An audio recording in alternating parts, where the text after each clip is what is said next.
27, 26, 25, 24, 23, 22, 21, 20, 19, 18, 17, 16, 15, 14, 13, 12, 11, 10, 9, 8, 7, 6, 5, 4, 3, 2, 1, 0. And there isn't one of us that doesn't want to be someplace else. But this is what we do. Who we are.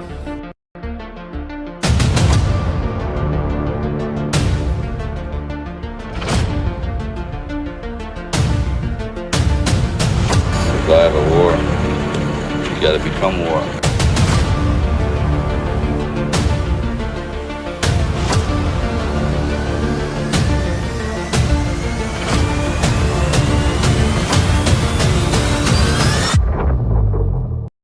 Boom, and happy Thursday and a respectful celebration of D-Day. So welcome everybody to Rambo and Frens. I am your host, Joe Rambo.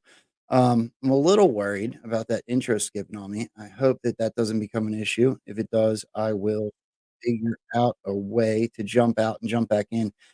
But welcome. Another show that I have been absolutely looking forward to. We have been having a conversation backstage. I got to be honest, I'm completely honored that this dude even wants to come on again and potentially even make it like kind of a regular thing. If we can work it out together, it is something that I will continue to look forward to because this dude is pivotal within the movement. Absolutely does amazing work when it comes to his videos, when it comes to his decodes, when it comes to his show. So with that being said, let's hear from the boss. I wouldn't miss a chance to talk to my friends. These are my friends. I freaking love Trump, bro. What's up, Absolute1776? What's up, dude? What's It's a going lot on? of friends, man. I don't have that many friends. Goodness. Yes, you do. That's a lot of friends. Man, right as you were bringing me in, I got something on my glasses too. And I'm over here like, man, I'm going to take my glasses off and clean them in a second. Like, man, I don't before think it was your glasses. I think it was my computer glitching.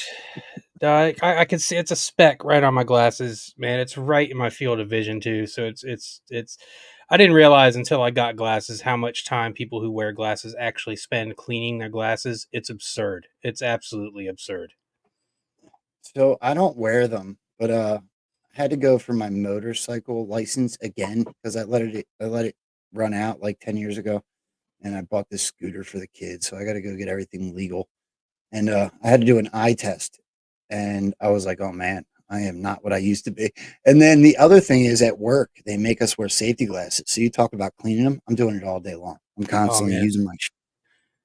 Yeah, that would drive me up the wall, man. I couldn't imagine still working in kitchens while wearing glasses now. I would be cleaning them all the time from grease and all that nonsense. I don't know, man. I can't see for shit without them though, so I won't complain too much. Yeah. Well, let me say thank you very much for coming on. I want to tell everybody just a quick story. So Abs said that he would be interested in hanging out, like potentially on like a regular deal if we can work it out in the future. And so I threw a few dates at you, and today was one of them. And honestly, bro, as busy as my schedule is, I didn't realize the date I threw at you. But you were like, D-Day, count me in. I was like, oh, how cool is that?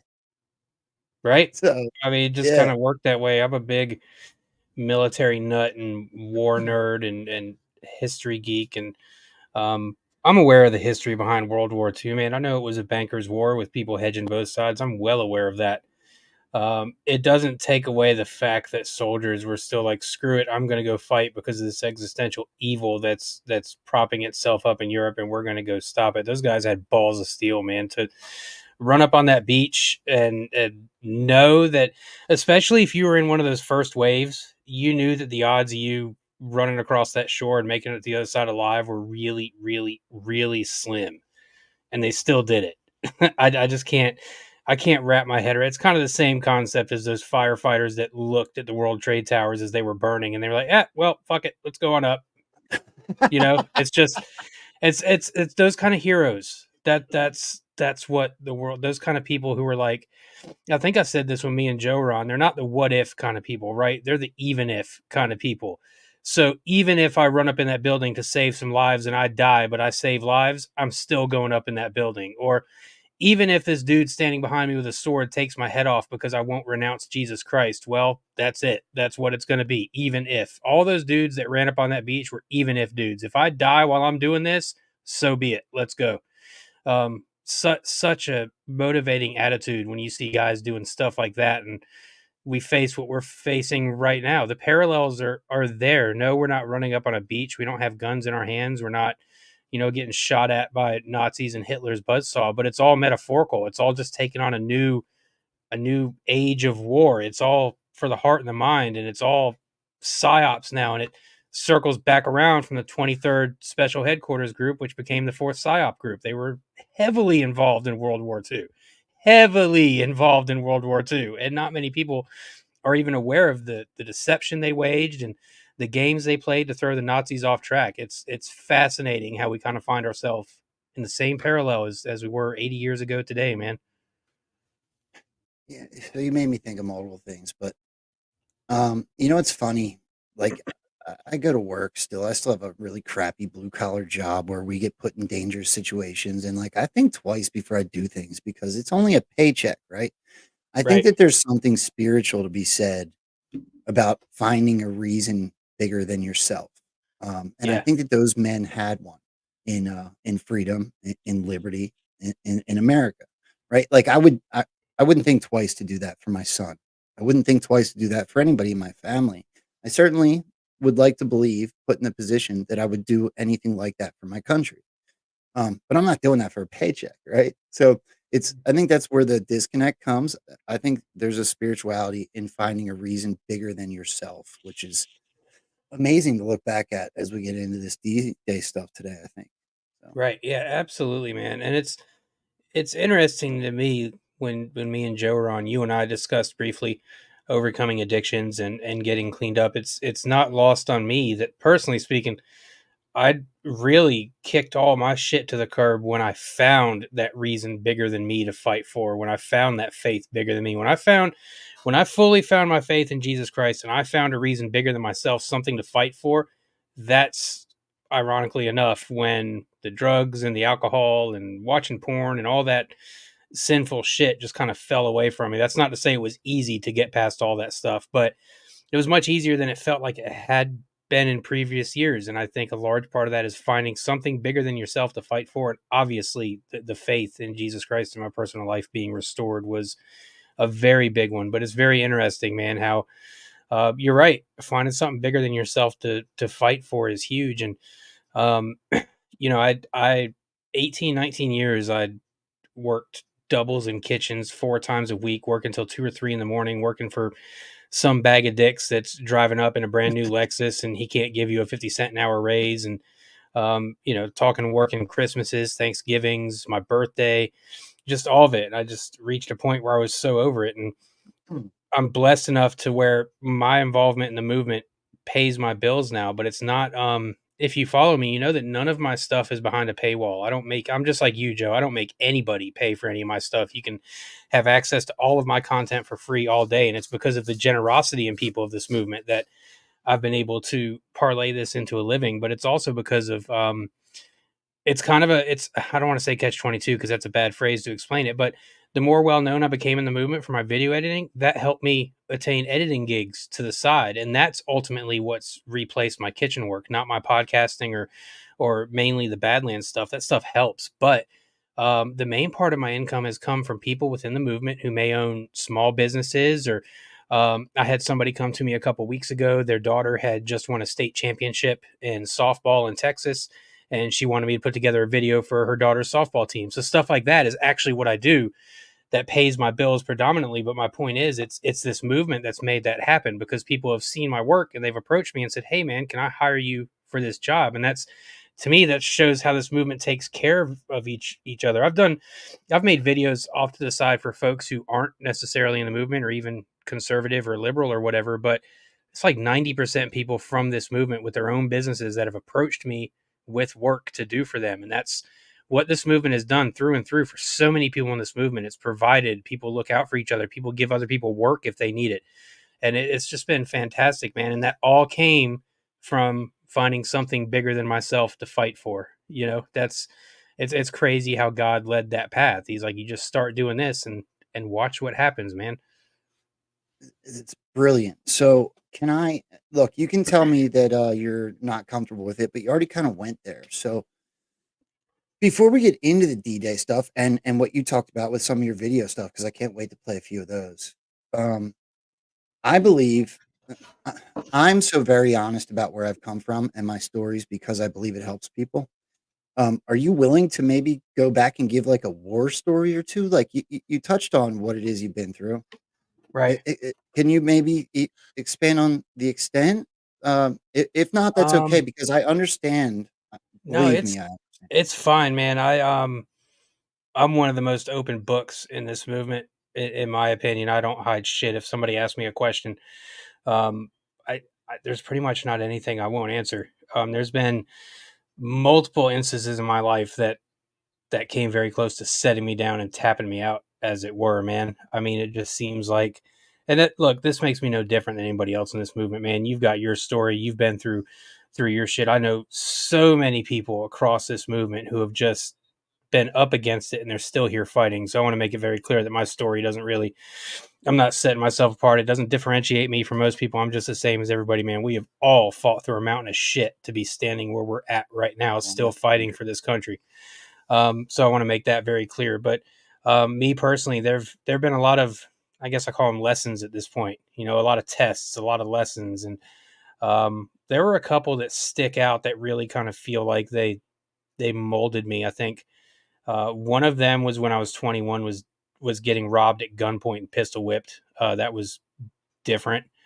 We lost our house in 2019. We lost our house to a fire, and that was one of those where that was a really weird situation, man, because everything was going tits up. You're losing everything you've worked for, and at the same time, I could just feel God. Like I knew everything was going to be okay, but at the same point, when you come home from jujitsu class and your house is up in smoke, it's kind of like, what just happened? Like, what is this? Like an hour and a half ago, everything was cool and on rails, and now we're homeless and we have nothing. And it was that was definitely a test. But I've also never felt God so close to my family as he was when that house was burning down, because we all lived, all of our cats lived, and we're huge animal people. So if our cats would have been lost, that would have hit us pretty big, man, especially me and Barbara, because me and her are probably never going to have kids. So our cats are kind of our kids. But I just remember, seeing just the straight chaos of that night. I can still see it like it was yesterday, man. It was at night, so that particular section of the neighborhood is kind of glowing orange, and it's glowing orange because your shit's on fire. Like that's you know what I mean? Like I can kind of throw some humor around about it now because it was almost 5 years ago, but it's like, wow, the neighborhood's glowing. This is so pretty. Oh, wait, that's because my house is on fire. That's not pretty. And then you see the fire trucks lined up down the road and smoke pouring out of the house. And the EMTs were tending to my mom because her health was poor to begin with, and she inhaled some smoke. So they had to tend to her and take her to the hospital. My dad's freaking out, and it's just, my dad actually ran back in to get her and pull her out. And I guess the heaviest thing with me from that night is the fact that me and my wife were at jujitsu, right? And my elderly parents are having to deal with this shit alone. And that's something that kind of broke me for a little bit. But I also came to realize that was our routine. That was our schedule. We always went to jujitsu. So why wouldn't we have been at jujitsu, And it was an electrical fire. It started in the walls. So it wasn't even anything of our doing. It was old wiring in the walls, and our landlord had been pinged a few times about checking that shit and was kind of lazy about that stuff and never did it. And he got to deal with the consequences after the fact because, as it turned out, karma played a role here, man. Our landlord of that house was kind of a dick. And he showed up that night, and his first comment to my dad was, "Did you guys burn my house down with your fucking cigarettes?" And I'm like, "That's probably not the time to say that, bro." Um, but as it turns out, his insurance, his home insurance, he held over the house. We had renter's insurance, which helped us out a little bit, but didn't come close to covering everything. But his insurance over the house wouldn't cover it because the electrical fire and him not updating the wiring in the walls. So I had a little bit of a giggle over that, over him basically losing hundreds of thousands of dollars and not getting it back because of his smart ass cigarette comment while my mom's in the hospital and we're figuring out what the hell to do. So karma can be a pretty mean bitch at times.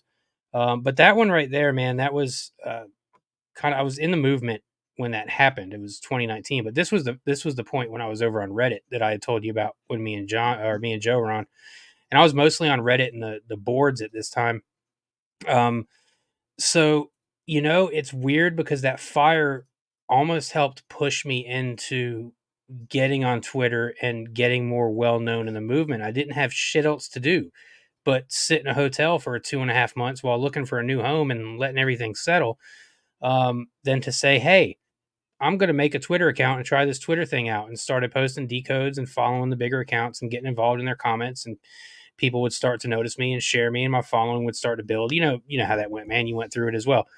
And it just felt divine. Like, I know it feels weird to say that a house fire can set you off on some sort of divine path, but it certainly did, because we ended up in, it's not a huge home or anything, but insofar as how the house is, it's nicer than our old house. There are things at the old house that needed to be repaired. We didn't really have the money to do and stuff like that. It was kind of falling apart in some areas. And so this house is a little bit nicer. It's in a better area of town, which is kind of oxymoronic, because if you know Charlotte, and I tell you I live in West Charlotte and I was coming from South Charlotte, you'd be like, whoa, dude, you moved out of the nice area into the ghetto. But nay, because a couple weeks ago, every couple weeks, me and my wife go to the comic book store, which is on the other side of town. And we purposely avoid driving through the old side of town to get there, because I'm the kind of person, when some shit like that happens, I don't need to keep revisiting the trauma. Let it go. It's gone. It's done. Right. So, but last week traffic was pretty bad. So on the way home, we came back through the old neighborhood, and it has went complete fucking woke leftist. We support all of the things over on that side of town. I'm talking pride flags, BLM flags, Biden shit. Like, it's almost like God was like, look, dude, this side of town's about to go really bad. Y'all need to get out. Go over to this side where everybody supports Trump and loves America, okay? Because that's how everybody in my neighborhood is. So it's really weird, man. That's an example for me of how some really bad shit can happen, but it's actually more divinely led than anything. I'm not saying that God caused the fire, but I'm saying from the moment that thing sparked, God had our backs and was guiding us where to go. It was pretty intense, man. It was one of those things that happens that kind of makes you become an adult really quick. Sorry, I just went on like a really long spiel there. My apologies. No, I invited it. So, and I'm glad you did. I want everybody to get to know people on this show more. The content is the content and it's important, but I believe that the people in this movement should be, to a level, the content. And I think what you just said there at the end is brilliant, because like in my story, honestly, I thought I was abandoned by God multiple times. There's no way. I am alone. I never felt so much despair and loneliness in some of my moments, right? But in hindsight, kind of the same way that I am able to look at this movement, I look back at my life, and it becomes very, very clear that God was there the whole time. So I don't doubt what you just said for a second, because I have absolutely seen it in my own story. You know what I mean? So Yeah, absolutely, man. And it's so true that I can sympathize with that and empathize with that too. There were plenty of times in my life, especially there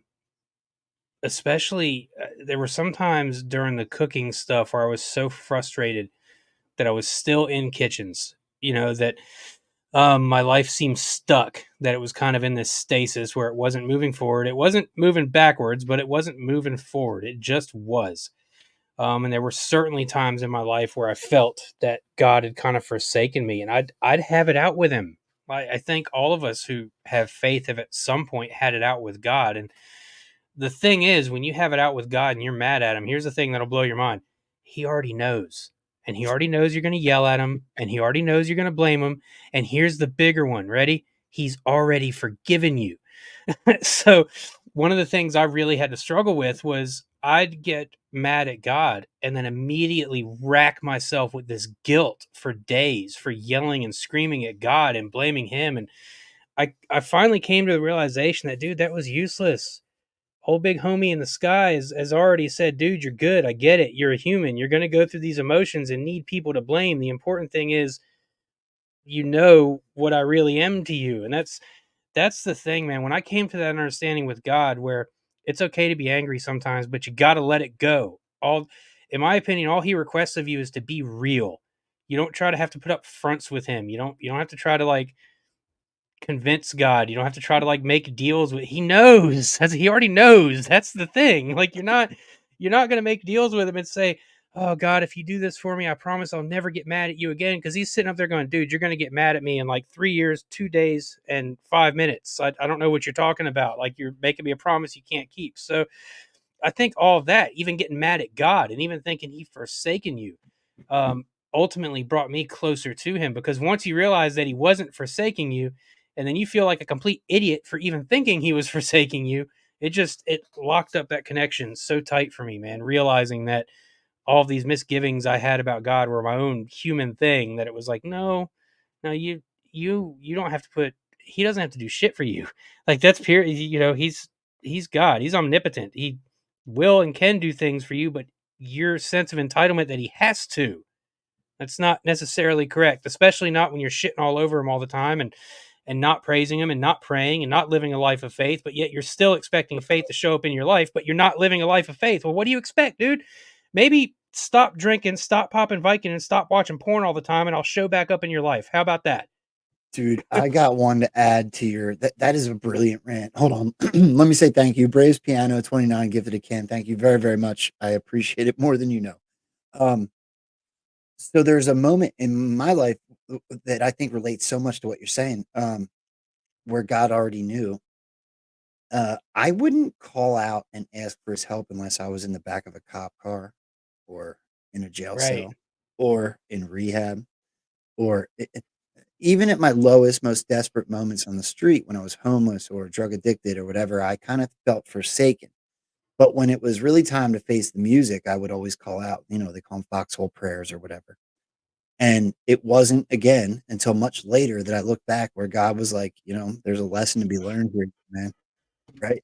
So Yeah. at the time, I felt even more forsaken. But it was funny how in those moments, even when I thought that I didn't believe, even when I had no idea that there was any level of faith within me, I can look back at now and realize that he was there the whole time. And what I was going through was a necessity for me to become who I am today. Yeah. And there's no denying it, to be honest. There's a there's a wonderful motivational video I came across about a year or so ago, man. And I do sports talk twice a week over on Badlands, and the reason I do that is, number one, I was always very athletic growing up, involved in a lot of sports. I've always loved sports. And I truly believe that part of this great awakening is going to involve sports. There are too many people out there that love sports that are still kind of lost and asleep. And a fantastic way to get through to them would be to start using some of these athletes. And I think we've started seeing that over the last few months. Look at how red pilled Aaron Rodgers has become. Do you think it's a coincidence that he goes from one of the smallest media markets in the country to the largest media market in the country as a starting quarterback for the New York Jets, and then becomes super red pilled? He was red pilled before that. But when he went to New York, it went to a whole new level. We've had Lawrence Taylor come out and support Trump. We've had Trump hugging Richard Petty. We've had Wayne Gretzky come out and take a picture with Trump. What I'm trying to tell people is this shit's not happening by accident. This is all guys coming out. It's like, now's your time to come out and support, because it'll pull these people in. But I found a motivational video from Inky Johnson, who used to play cornerback for University of Tennessee, and he was a pretty highly rated prospect. He was most definitely going to go to the NFL in the first or second round of the draft, was where he was kind of positioned, right? And I think it was like his second or third to last game as a senior. They were playing Air Force, and he comes in to make a fairly innocuous hit on a kick return. And when he makes that hit, he hit the dude in such a way that it broke his collarbone and cut his aorta inside of his chest. And so he made the hit, and he said immediately, like, from my chest down, everything went numb and I couldn't feel it. And that was also because he had cracked a vertebrae. And so he's laying there on the ground, and he's all right, let's get up, let's go. He's ready to get back in the play, but he can't move. And his teammates come running over, and the doctor comes running over, and they immediately load him up and get him to the hospital. And he's at the hospital, and the doctor comes in, and he's talking to him, and he's like, so when can I get back on the field? And the doctor's like, Field, you need to get in the operating room in like 5 minutes. You're going to die. And he said, I legit looked at the doctor, and I'm like, die, yo, could you like soften that up a little bit? Like, but it was true, because he didn't fully rupture his aorta, but there was a tear in it, and he was bleeding pretty heavy, right? And so because of this, he ended up his right arm's paralyzed, and he can't really use. Obviously, his football career was done. You think this would have destroyed this man's faith? It didn't. And he said, he said, through that, I saw God work. He said, I saw my dad, who had given up on Jesus Christ, come full circle back to him because his son still got to live after something that should have killed him. He said, I saw so many people come to Jesus Christ through watching my story. And he leaves that video off by saying, we all know what we are going to do and how we are going to praise when God says yes. How are you going to praise when God says no? And that shit from that video hit me like a ton of bricks. In other words, his point was, he was saying, I'm always faithful, even when God says no. And that's what cements his faith, is that you have to be willing to praise and worship even when stuff's going bad. You nailed it, because there were certainly times in my life when it was like, I need God now, so I better pray. Well, you need your job too, but you only don't go into work when you feel like it, do you, Joe?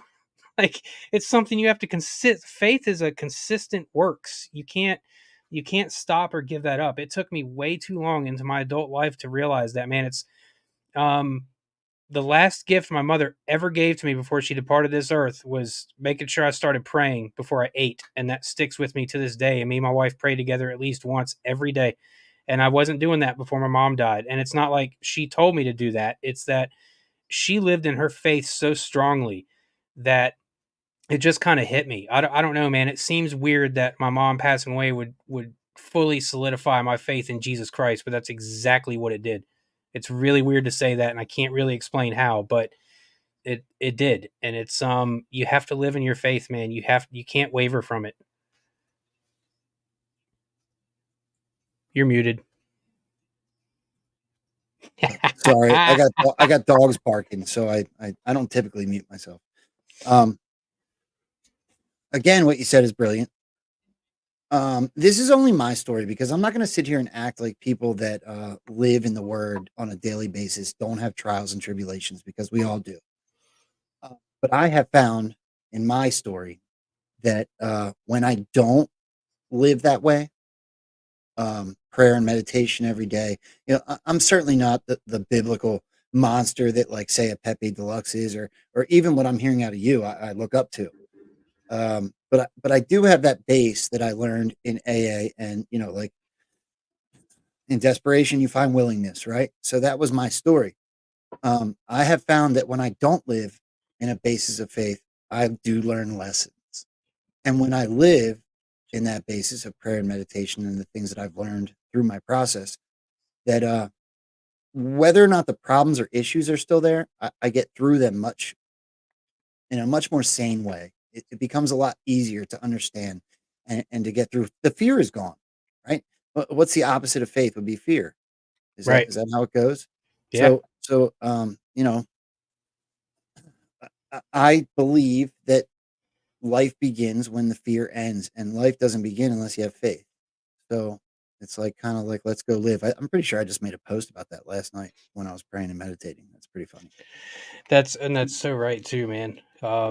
I've definitely found in my life that moments when I was lacking faith were when not only did it seem like more things hit me, I'm pretty sure that's not the case. I'm pretty sure the same amount of stuff hits you either way. But Yes. when those things would hit me, I lacked the ability to be able to handle them emotionally and spiritually. And I'd blame the wrong things, and I'd throw anger out for no reason. And of course, once you start buying into anger and projecting anger, it just becomes easier to stay angry, and you start sliding down this spiral. So it's, you can just be going through the course of your day, have a good day. Let's say you stub your toe. All right, well, that pisses you off, and that starts the spiral. So then you go to grab a cup of coffee, and maybe you knock the cup of coffee over. That starts the spiral. And then you go to open your fridge, and you spill sugar all over the fucking floor. And so you get perturbed at this thing, then this thing, then this thing, and you're unknowingly going down the spiral, letting all of these things affect you. And the reason those things are coming at you is because you're throwing out so much negativity that's what's being responded to. That's the energy you're pulling back in return. It can be hella hard to stop that spiral, especially if you're having a shit day at work or you've woke up on the wrong side of bed. But when I got better at identifying that spiral and saying, no, I'm buying into this myself, and in a way, but continuing to buy into that spiral and the anger is to my mind, at least in my own personal life and how it works for me, was kind of felt like denying faith. Like, instead of taking a few seconds to step back and observe and be patient, I'm immediately reacting off of emotion and getting pissed off. Now, does that sound like God's doing or Satan's doing? Because I'm pretty sure that God doesn't rush you or make you feel agitated or frustrated. So when you start feeling anger, recognize that you just have to detach from it for a few minutes. And I say that frequently as it comes to this movement, right? And that is when a news story comes out that we don't like, or that immediately grates us, or that immediately pisses us off, or seems wrong, or seems effed up, we've got to take a moment to step away from that bit of news and put ourselves at a 40,000-foot place where we can look at all angles surrounding that news before we react. And I would rather post about something a few moments behind other folks and give a rational approach than to go full blown with the emotions, which I'm guilty of doing. I did that way big time in my early days. I was like the king shit poster of emotion. And it did no good, man. It didn't help bring anybody to the movement. It didn't help bring anybody hope or faith. It didn't help instill people with fight to keep going in this movement. It just didn't work. And for some people, that shit does work. It doesn't work for me. So I had to adjust, and I had to learn that God works through patience and observation, and not necessarily reacting right then and there. And that was one of the hardest lessons for me in my life, man, was not reacting to things at face value. And I still work on it, but it goes right back to God's patience and having faith. And those moments when you fall in your faith are usually when things will hit you, and you're just, for me, when I'm lagging in faith and something hits me, anxiety is the first thing that goes through the roof. And so when I don't have my faith, my anxiety goes batshit and makes it almost impossible to operate on a daily basis. And that's another aspect, man, is I spent years riddled by anxiety attacks and social anxiety. And again, this 2017, 2018 time frame, when I kind of really woke up and had my own great awakening back to my faith, was ironically pretty much when the anxiety started tamping down too. So it's it's faith is so huge. I'm certainly not trying to make this a faith-based Christian power hour here, but that's who I am and that's where I reside in. So I'm definitely going to talk about it. I just think we're in a spiritual battle. We're dark versus light, good versus evil right now. So faith is ultimately the most important thing to me, even over Q. I mean, that's just being real, even over Donald Trump. And I love both of those things. So, but your priorities have to be right. God has to come number one, always has for me and always will. Bro, I've been up since 5:30 putting together a D-Day show, and this happens, right? It just happens. This is not something I planned on. This conversation is amazing. I have a feeling you and I could probably hang out for 12 hours straight. I'm not sure Mrs. Absolute or Lady Abs would be okay with that, but I would be down. Let me say thank you real quick. Denise Murray gifted a $20 Rumble rant. Love the conversation. So needed. Thank you, Denise. She is always here and always supporting. Thank you very, very much. I appreciate it. I do want to, however, if we can transition, I do want to get into some of the D-Day stuff, because I think today holds more weight than people might realize if they're not paying attention. Do you want to give, I'm going to start here with one of your videos, but excuse me. Let me just do that. Let me start. Do you want me to do the Patton one first, you said? Or was it the D-Day one? The Patton one. All right, so let's take a look. So this is Absolute's work here. This is actually his video.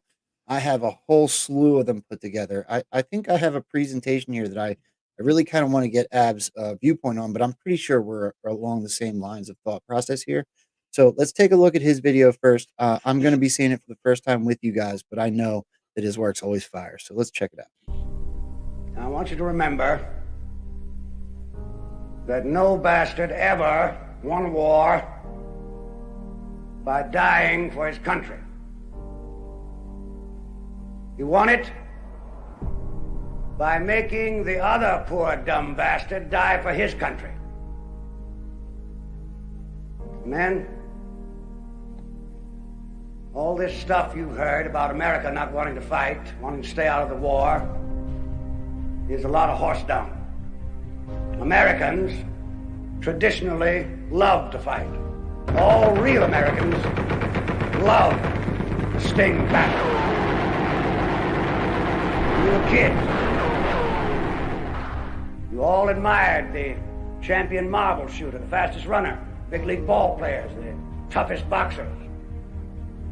Americans love a winner and will not tolerate a loser. Americans play to win all the time. You can call for a man who lost and laugh. That's why Americans have never lost and will never lose a war. Because the very thought of losing is hateful to America. Now, an army is a team. It lives, eats, sleeps, fights as a team. This individuality stuff is a bunch of crap. The bilious bastards who wrote that stuff about individuality for the Saturday Evening Post don't know anything more about real battle than they do about fornicating. Now, we have the finest food and equipment, the best spirit, and the best men in the world. You know, thank God, I actually pity those poor bastards we're going up against. By God, I do. We're not just going to shoot the bastards. We're going to cut out their living guts and use them to grease the treads of our tanks. We're going to murder those lousy Hun bastards by the bushel. Now, some of you boys, I know, are wondering whether or not you'll chicken out under fire. Don't worry about it. I can assure you that you will all do your duty. The Nazis are the enemy. Wade into them. Spill their blood. Shoot them in the belly. When you put your hand into a bunch of goo that a moment before was your best friend's face, you'll know what to do. Now, there's another thing I want you to remember. I don't want to get any messages saying that we are holding our position. We're not holding anything. Let the Hun do that. We are advancing constantly, and we're not interested in holding on to anything except the enemy. We're going to hold on to him by the nose, and we're going to kick him in the ass. We're going to kick the hell out of him all the time, and we're going to go through him like crap through a goose.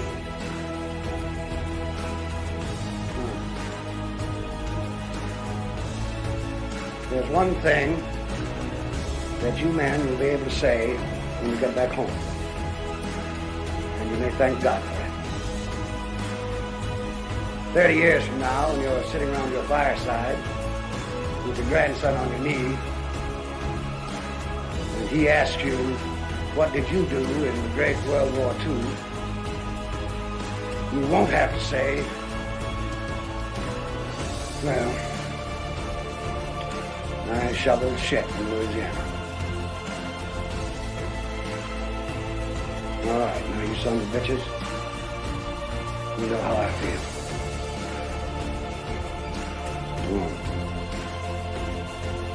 I will be proud to lead you wonderful guys into battle anytime, anywhere. That's all.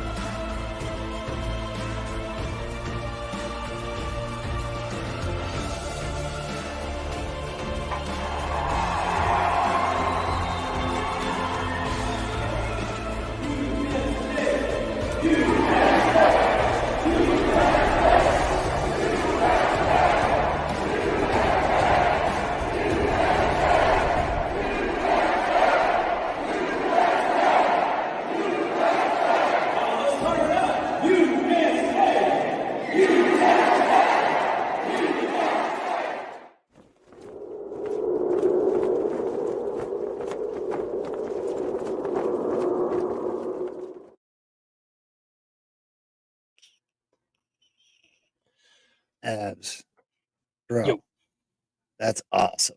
I That was, love that I intro. can delete the things I worked on this morning, right? Dude, Oh that man, was so good.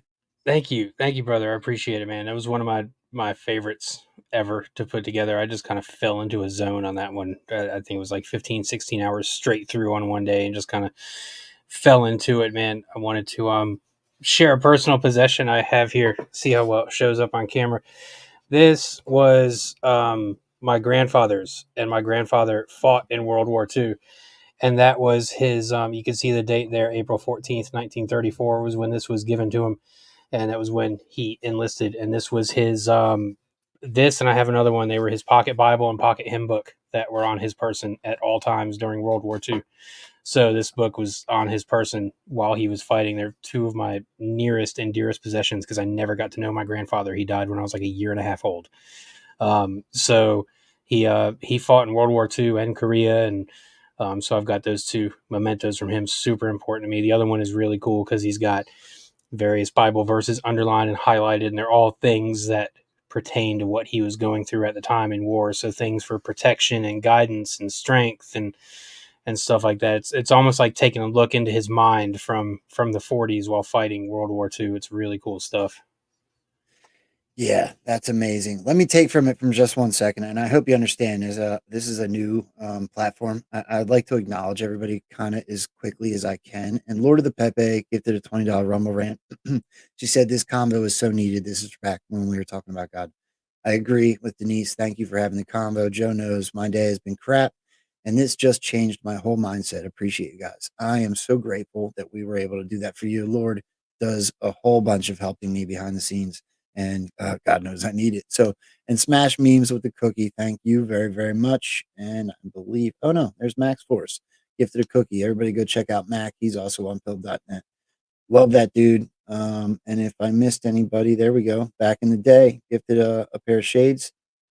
You guys at Pilled have really taken this in quick. I think this is only the third or fourth episode over there. I'm super grateful that you guys are all showing up and supporting the way that you are. I hope that you're enjoying the show as much as I'm enjoying doing it for you. Abs, your video summed up a whole lot of what I wanted to get into, um, because we didn't really preempt your video with it, but Donald Trump spotlighted that speech many times, actually, not just one rally, it was a few. And one Right. of the videos I pulled of it was Donald Trump opening. This was before he even used the video, it was just the audio, right? I'm not going to play it because it's the same exact speech that you just used in your video. But I think that it's very important that Donald Trump spotlighted General Patton, who was, if I remember correctly, maybe we'll play. Does your video on D-Day give a history at all of D-Day? No, no. So you could definitely roll yours on that one. Okay, yeah, I have a couple just simple ones that kind of like give an idea in case people don't know historically exactly what happened on D-Day. But if I can basically give just a brief explanation of how I understand it, General Patton was the general of the Third Army. Um, want to say 101st. I'm coming off the top of my head. I apologize if I'm wrong, but General Patton was also surrounded by the Ghost Army. The Yep. Ghost Army was recognized just recently. In the last few years, they have really been getting a whole lot of recognition. Timing is not a coincidence, in my opinion, and I think that I want to show that point. Um, General Patton has every attribute that I believe Donald Trump lives by. He loves the dude. And there are so many parallels between what we're going through today and what they went through on D-Day and with that Ghost Army that it's uncanny, right? So let's take a look quick at just one video that will give just a basic history on what happened on D-Day, and then maybe we can get into some of that stuff I'm talking about. Let's do it.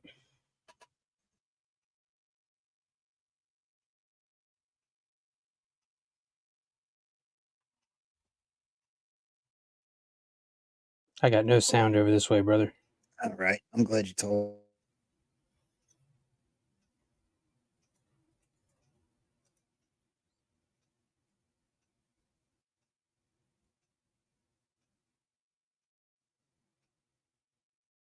Okay.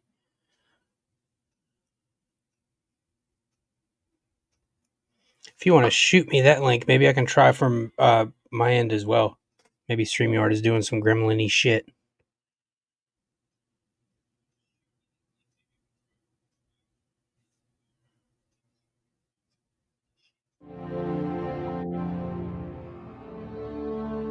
On D-Day, 6th of June 1944, the Allies launched the largest naval, air and land operation in the history of warfare.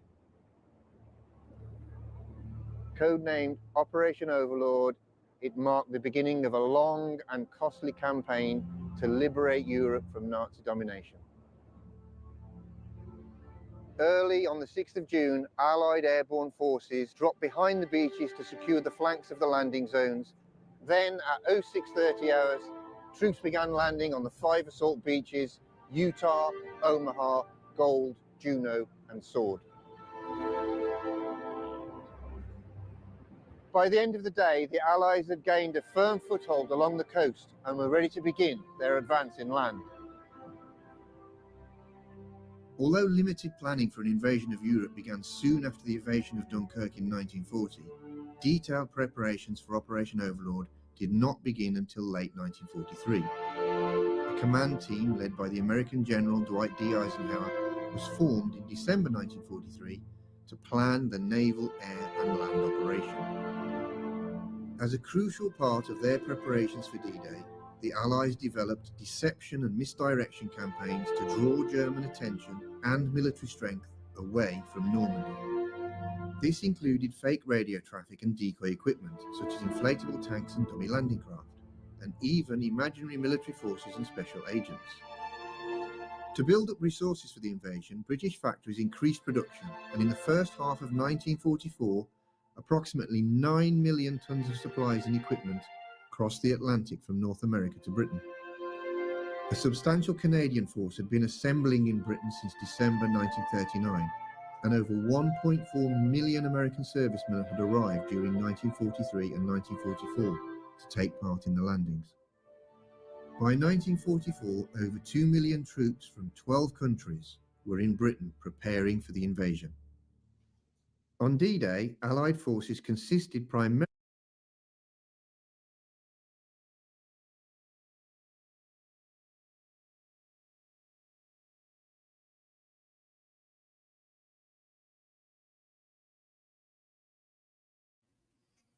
You're muted, brother. I'm glad you're here. You have no idea how many times I do that during Eye of the Storm, man. So it's easy to do. Here's the thing. I want to see if people are connecting the dots, because there's multiple things already that I've seen, right? So in the drops, it talks about what if China, Russia, and others are coordinating with Donald Trump to take down the New World Order. Basically, I'm paraphrasing, right? Right here, it just talked about all of the different countries that went into France. The other big point, there's two other big points. The deception, which is absolutely what I believe we're in now, a state of fifth generation warfare, war, psyops, ghost in the machine, whatever you want to call it. That is absolutely, in my opinion, happening. And what was the third point I really wanted to make? So we got the war, we got a whole bunch of others working with us, and shoot, I can't think of it. Go ahead, Abs. Do you have a thought before I continue? I'll remember here in a second. The biggest parallel for me is the mass mobilization of minds against one enemy here, and people working together to accomplish that goal is one thing that stands out to me about this. And as it relates to Patton, was his ability to pull all of this together in his theater, and of course, just all this coming together. I don't know how many people are aware of the mass logistics behind D-Day. To make this happen is almost very reminiscent of what it's taken to get all of us working together and to come together in this movement over the past 7 years to do what we're doing. It's very eerily reminiscent to me. Yeah. It's almost odd. It didn't come back to me yet. We'll keep playing here. Primarily of American, British and Canadian troops, but also included Australians, Belgians, Czechs, Dutch, French, Greeks, New Zealanders, Norwegians, Rhodesians and Poles. Nearly 7,000 naval vessels, including battleships, destroyers, minesweepers, escorts, and assault craft, took part in Operation Neptune, the naval component of Overlord. Naval forces were responsible for escorting and landing over 132,000 ground troops on the beaches on the first day. Warships also carried out bombardments on German coastal defences before and during the landings and provided artillery support for the invading troops. HMS Belfast led Bombardment Force E, supporting the British and Canadian assaults on Juno and Gold beaches. She opened fire at 5:27 a.m. on the 6th of June 1944. D-Day did not bring an end to the war in Europe, but it did signify from that moment forward, victory in Europe was in sight. By August 1944, the Germans were in full retreat from France. By September, Allied momentum had slowed. The Germans were able to regroup and launched a failed but determined counter-offensive in the Ardennes in December 1944.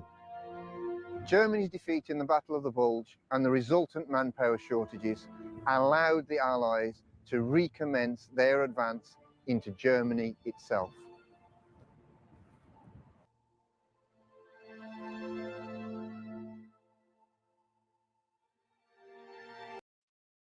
Okay, so I remembered my point.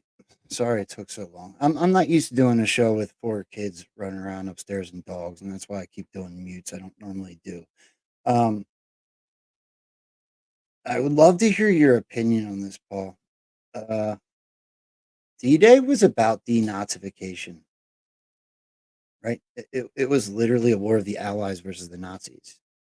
And with what we're seeing, what we found out very quickly, like within 24 hours of Russia going into Ukraine, we seem to still be facing the same issues, denazification. Do you have thoughts on that? I almost feel like World War II never ended. I don't think it did, and the Nazis didn't lose. They simply retreated and went underground so they could carry on with their shit to get us to the point we're at now. We know about Operation Paperclip. It's like, yeah, let's go ahead and go defeat these guys. Then we're going to take like hundreds of their best scientists and bring them back over here to work for us. I'm sure nothing will go wrong with that. It's Right. I'm just saying, we know. Well, look, all of us know Hitler didn't fucking kill himself, dude. That dude got away to Argentina. There are even declassified FBI files that point toward that dude. He didn't kill himself that day in 1945. The Nazis just went underground. So it's very much the same enemy we're fighting right now, and that's probably part of why Patton was well known for saying, "Dude, we're fighting the wrong enemy." And what he meant by that was he saw through the bankers' war. He saw that it was two sides of the same damn coin, and that we were kind of being played, so that no matter what happened in that war, the aggressor / enemy was still going to have a way out to continue to exist. And so that's what he was talking about when he said we're fighting the wrong enemy. And I think what he was referring to there was obviously the Zionists. And I'm not going on a Jew hating thing here, because if you follow me, you know I hate that shit, because Zionists and Jews are not the same. But that's what he was leaning towards there. And isn't it interesting that shortly after the war, he died in a car crash, or injuries sustained from a car crash? That's kind of interesting, isn't it? So he comes out and says we were fighting the wrong damn enemy, and this whole war was kind of a joke, and then he dies in a car crash. Yeah, do you have okay, so that's a rabbit hole I didn't have time to go down this morning, but I know exists. Right? So that is a really weird story. This man goes and fights in one of the most infamous battles that's ever happened in American history. And he comes home and dies just months later in a car crash. It is, if you ask anybody that's researched this, there is some major questions behind that car crash and the injuries that killed him. Do you have any more on that? I'm looking it up right now, man. Give me 1 second. I'll get down there. This dude's life history is basically, there we go. Patton's chief of staff, Major General Hobart Gay, invited him on a December 9th, 1945 pheasant hunting trip near Speyer, Germany, to lift his spirits. Observing derelict cars along the side of the road, Patton said, "How awful war is. Think of the waste." Moments later, the 1938 Cadillac limousine driving them to the trip collided with an Army truck at low speed. Gay and others were only slightly injured, but Patton hit his head on the glass partition that separated the front and back seat. He began bleeding from a gash in the head and complained that he was paralyzed and having trouble breathing. Taken to a hospital in Heidelberg, Patton was discovered to have a compression fracture and dislocation of the cervical third and fourth vertebrae, resulting in a broken neck and cervical spine cord injury that rendered him paralyzed from the neck down. Patton spent most of the next 12 days in spinal traction to decrease the pressure on his spine. All non-medical visitors except Patton's wife Beatrice, who had flown from the U.S., were forbidden. Patton, who had been told he had no chance to ever again ride a horse or resume normal life, at one point commented, "This is a hell of a way to die." He died in his sleep of pulmonary edema and congestive heart failure at about 6 p.m. on December 21st, 1945, at the age of 60. On December 24th, Patton was buried at Luxembourg American Cemetery Memorial in the Ham District of Luxembourg City, alongside some wartime casualties of the Third Army, in accordance with his request to be buried with his men. While he was initially buried in the middle of the plot like every other service member, the large number of visitors to his grave damaged the cemetery grounds, and his remains were moved to their current location at the front of the grave plots. So he died at 6 o'clock, huh? First thing that came to my head there was 6 o'clock can be dangerous. I knew it was coming. That's just fishy as hell. Low impact accident, breaks his damn neck. I don't know, man. I'd like to know more about the people that were in the damn car with him and what really happened. It just seems dude says we're fighting the wrong enemy and we've misallocated our resources, and then he ends up dead in a weird ass offhand accident after all the wars and battles he was a part of. Man, I don't buy it. Well, and this what I'm about to bring up is in passing bullet points. You can connect the dots however you may, but I think they're interesting data points if you start to really consider everything. Operation Paperclip. So when we finally did defeat the Germans, we hired them all and brought them here, put them in charge of things like Disney and a whole bunch of other stuff, NASA, right? And he was literally in charge of the storming of Normandy on D-Day. Yeah. So for Yeah. him to then die in a car accident with questionable surroundings is odd. It Right. really is odd. I mean, even Nuremberg, bro. I just talked about this the other day. People are all like, "We need Nuremberg 2.0." I'm like, Nuremberg 1.0 was Fugazi. Yeah, we need Nuremberg 1.0. The real edition is what we need. Nuremberg, the first Nuremberg trials were all dog and pony show to actually let all those they basically found themselves a few scapegoat Nazis that they shot and hung for everybody for the show. And then the real deal Nazis got brought back here with Operation Paperclip. It's The unbelievable. Nuremberg trials were Operation Gladio bullshit, meant to appease the public while nothing was really going on. So no, we need real Nuremberg trials this time around. And when you consider that someone like General Patton died under questionable circumstances at the same time that operations like that were happening, it becomes very concerning to me. That's Yeah, odd. and I know that he had his thing about wanting to be buried with his men, but I also find it very questionable that one of our greatest generals ever, his final resting place is on German soil, albeit sovereign American land on that cemetery, but still on German soil ultimately and not here in Arlington. That's a little bit weird to me. I wonder where Joe Biden's buried. But Hopefully it's Ukraine. Let's watch another short. I believe it's short. It's 4 minutes of Patton's speech because I want to show you something I read this morning and I was like, "What the hell?" I want to see if your ears perk up too. Americans showed their gratitude. In General Pershing's words, it didn't hurt America to have a general so bold that he was dangerous.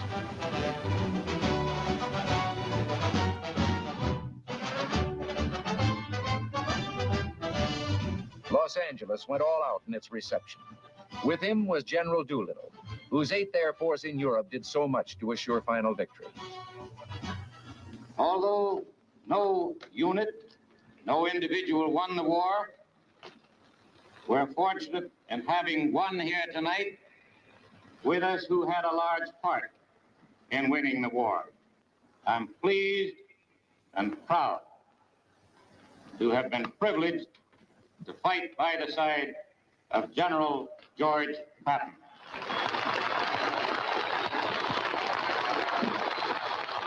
Your Honor, Mayor, General Doolittle, soldiers, ladies and gentlemen. Bro, he's got one Coming line over that made here, me laugh so hard.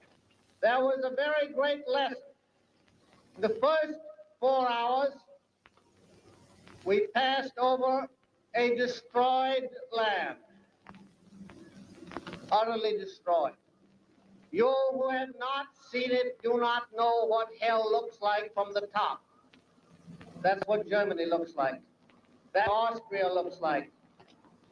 That's what any place that the 8th Air Force and the 3rd Army worked on looks like. Savage. You must remember this, that from Brest to various towns in southern Germany and Austria, whose names I can't pronounce, but whose places I have removed.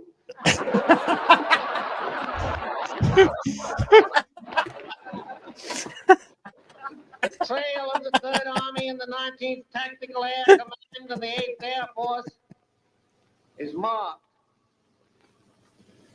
by more than 40,000 white crosses, 40,000 dead Americans. Few realized how deeply he felt about his men.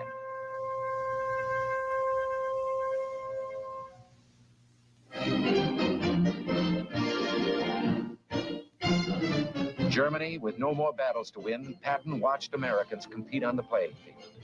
Again, he saw the fighting spirit, the will to win, a quality he loved and admired, and which epitomized himself. Struggle was the test of a man. War, the supreme struggle, provided the highest test.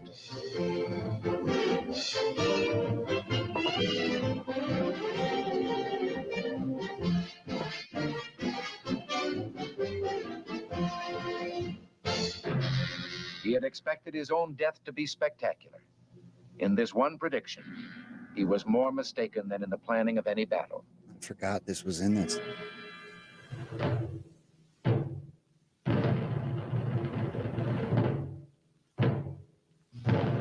He died of injuries received in an automobile accident 4 months after the end of the war. Convenient.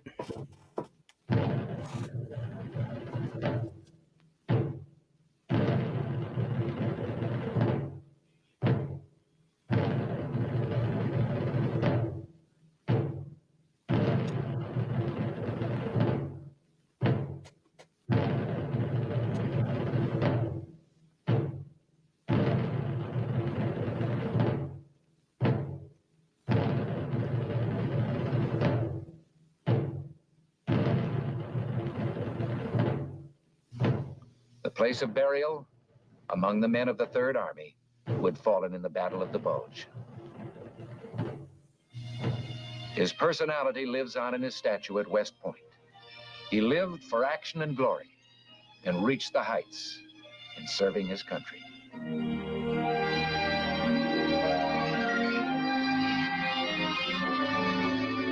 So that part seems like propaganda by the people that murdered him to me. Right? I'm just saying. Went into absolutely no detail about his death, just an unfortunate automobile accident. That's all they had to say about it. Not, dude's neck was broken in 2 different places and rendered paralyzed from this slow vehicle accident. There's nothing fishy to see here, folks. Move along. That's basically what that felt like to me, man. And wow, just dude, there were. Is it me or were there certain points in that wow, this is great. I had literally had the same link pull up that you just dropped right here. That's amazing. Bro, when I read this, I'm like, stop it. Dude, there were certain points in that speech where, is it me or did his cadence and facial mannerisms and facial expressions not remind you of Donald Trump?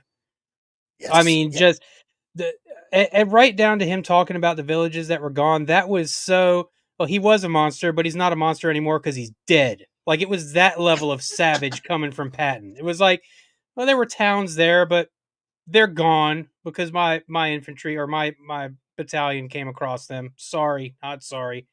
It's just Well, you know as well as I do, when you do these shows, you come across sources and links and information that is questionable, and you can't necessarily confirm, and so you don't always show stuff like that, right? But there's many people that think that Patton and Trump have lineage.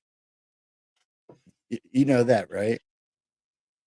I'm not going to dismiss it because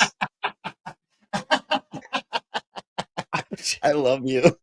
I'm just saying, dude. I'm not saying it is or isn't, but look, that's This is so fun to hang out with somebody that can use the StreamYard with me so you can surprise me with stuff like that. That was awesome. I was waiting for the perfect point to pull that up, and you just served it up. It was great. So good.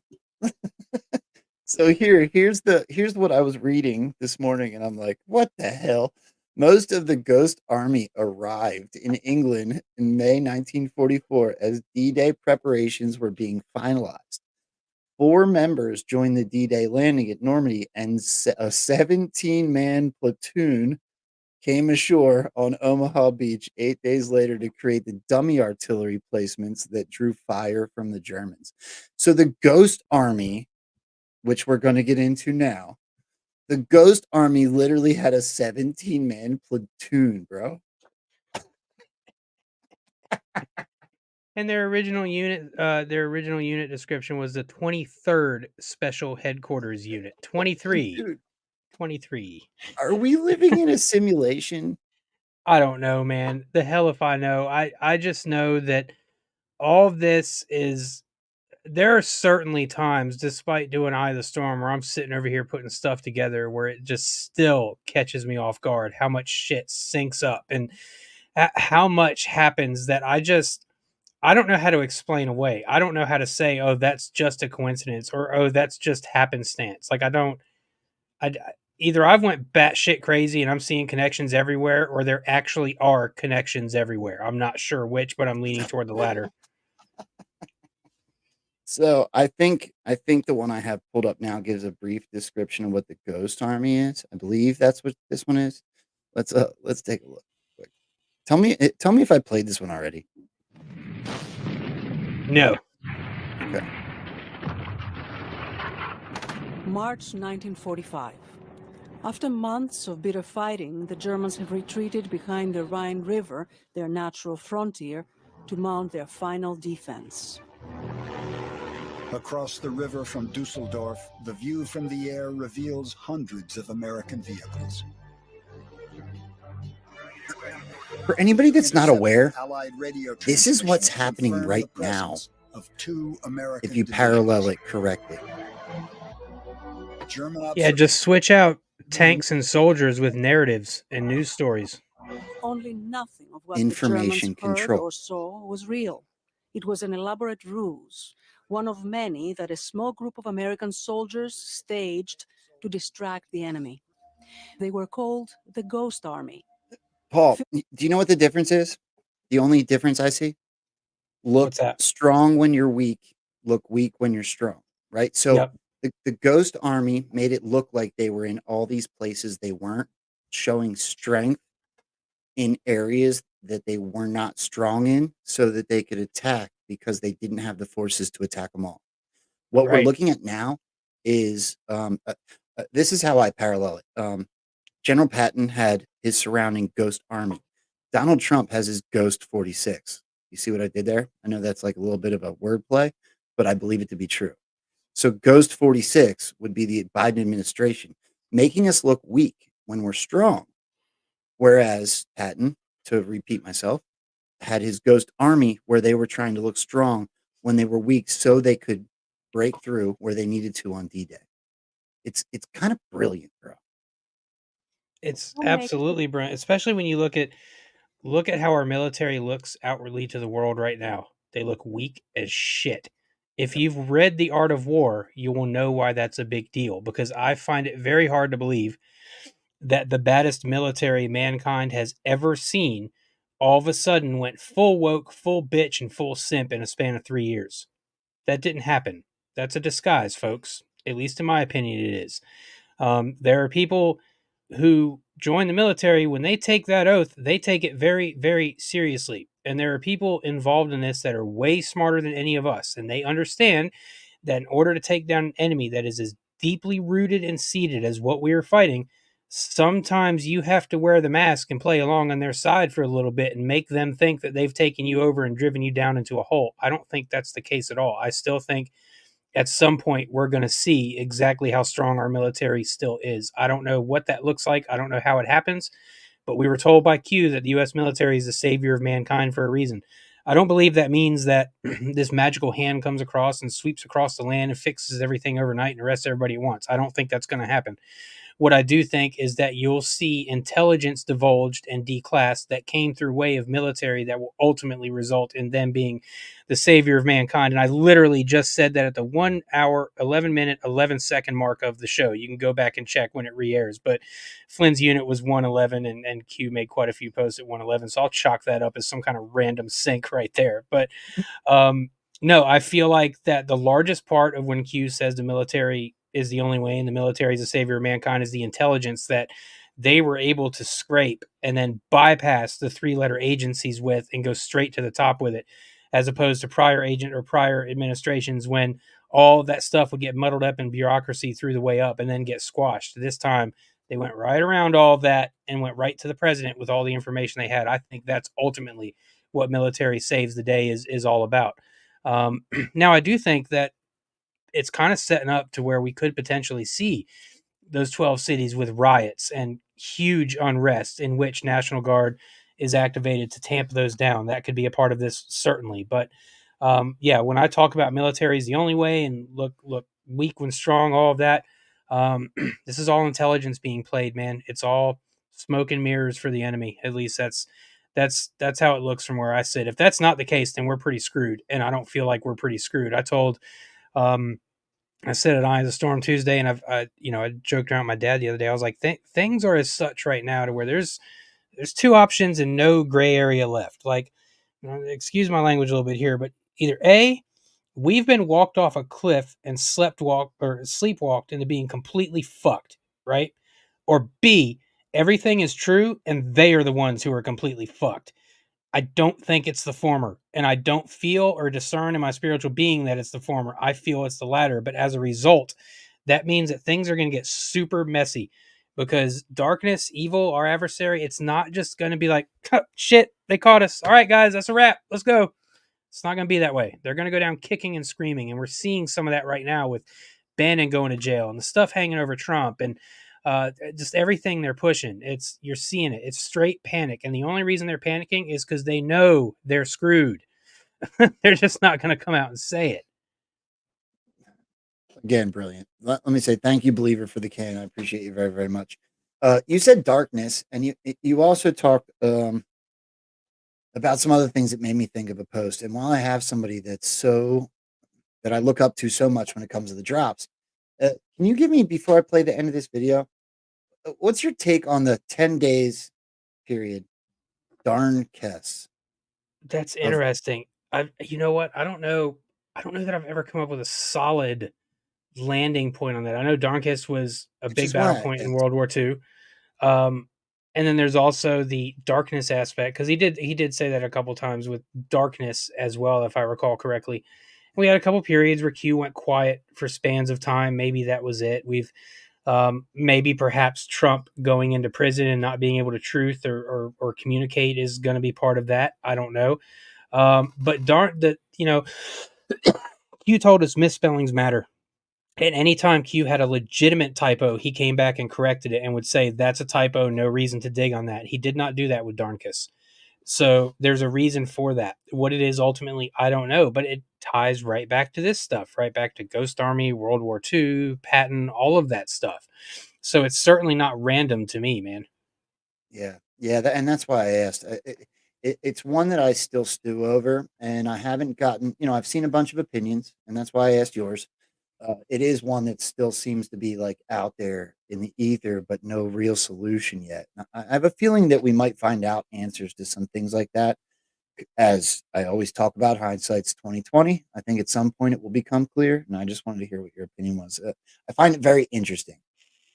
The darn Kess thing is odd, but let's watch the rest of this clip here, and we'll move on. Rick Beyer says the operation on the Rhine was a great success. The 1,000 men in this unit were basically pretending to be two divisions of 30,000 men and trying to convince the Germans that they were attacking across the Rhine in one place where the real attack was going to take place 10 miles away. In the documentary, some of those veterans relate how using sounds and special effects staged their deceptions.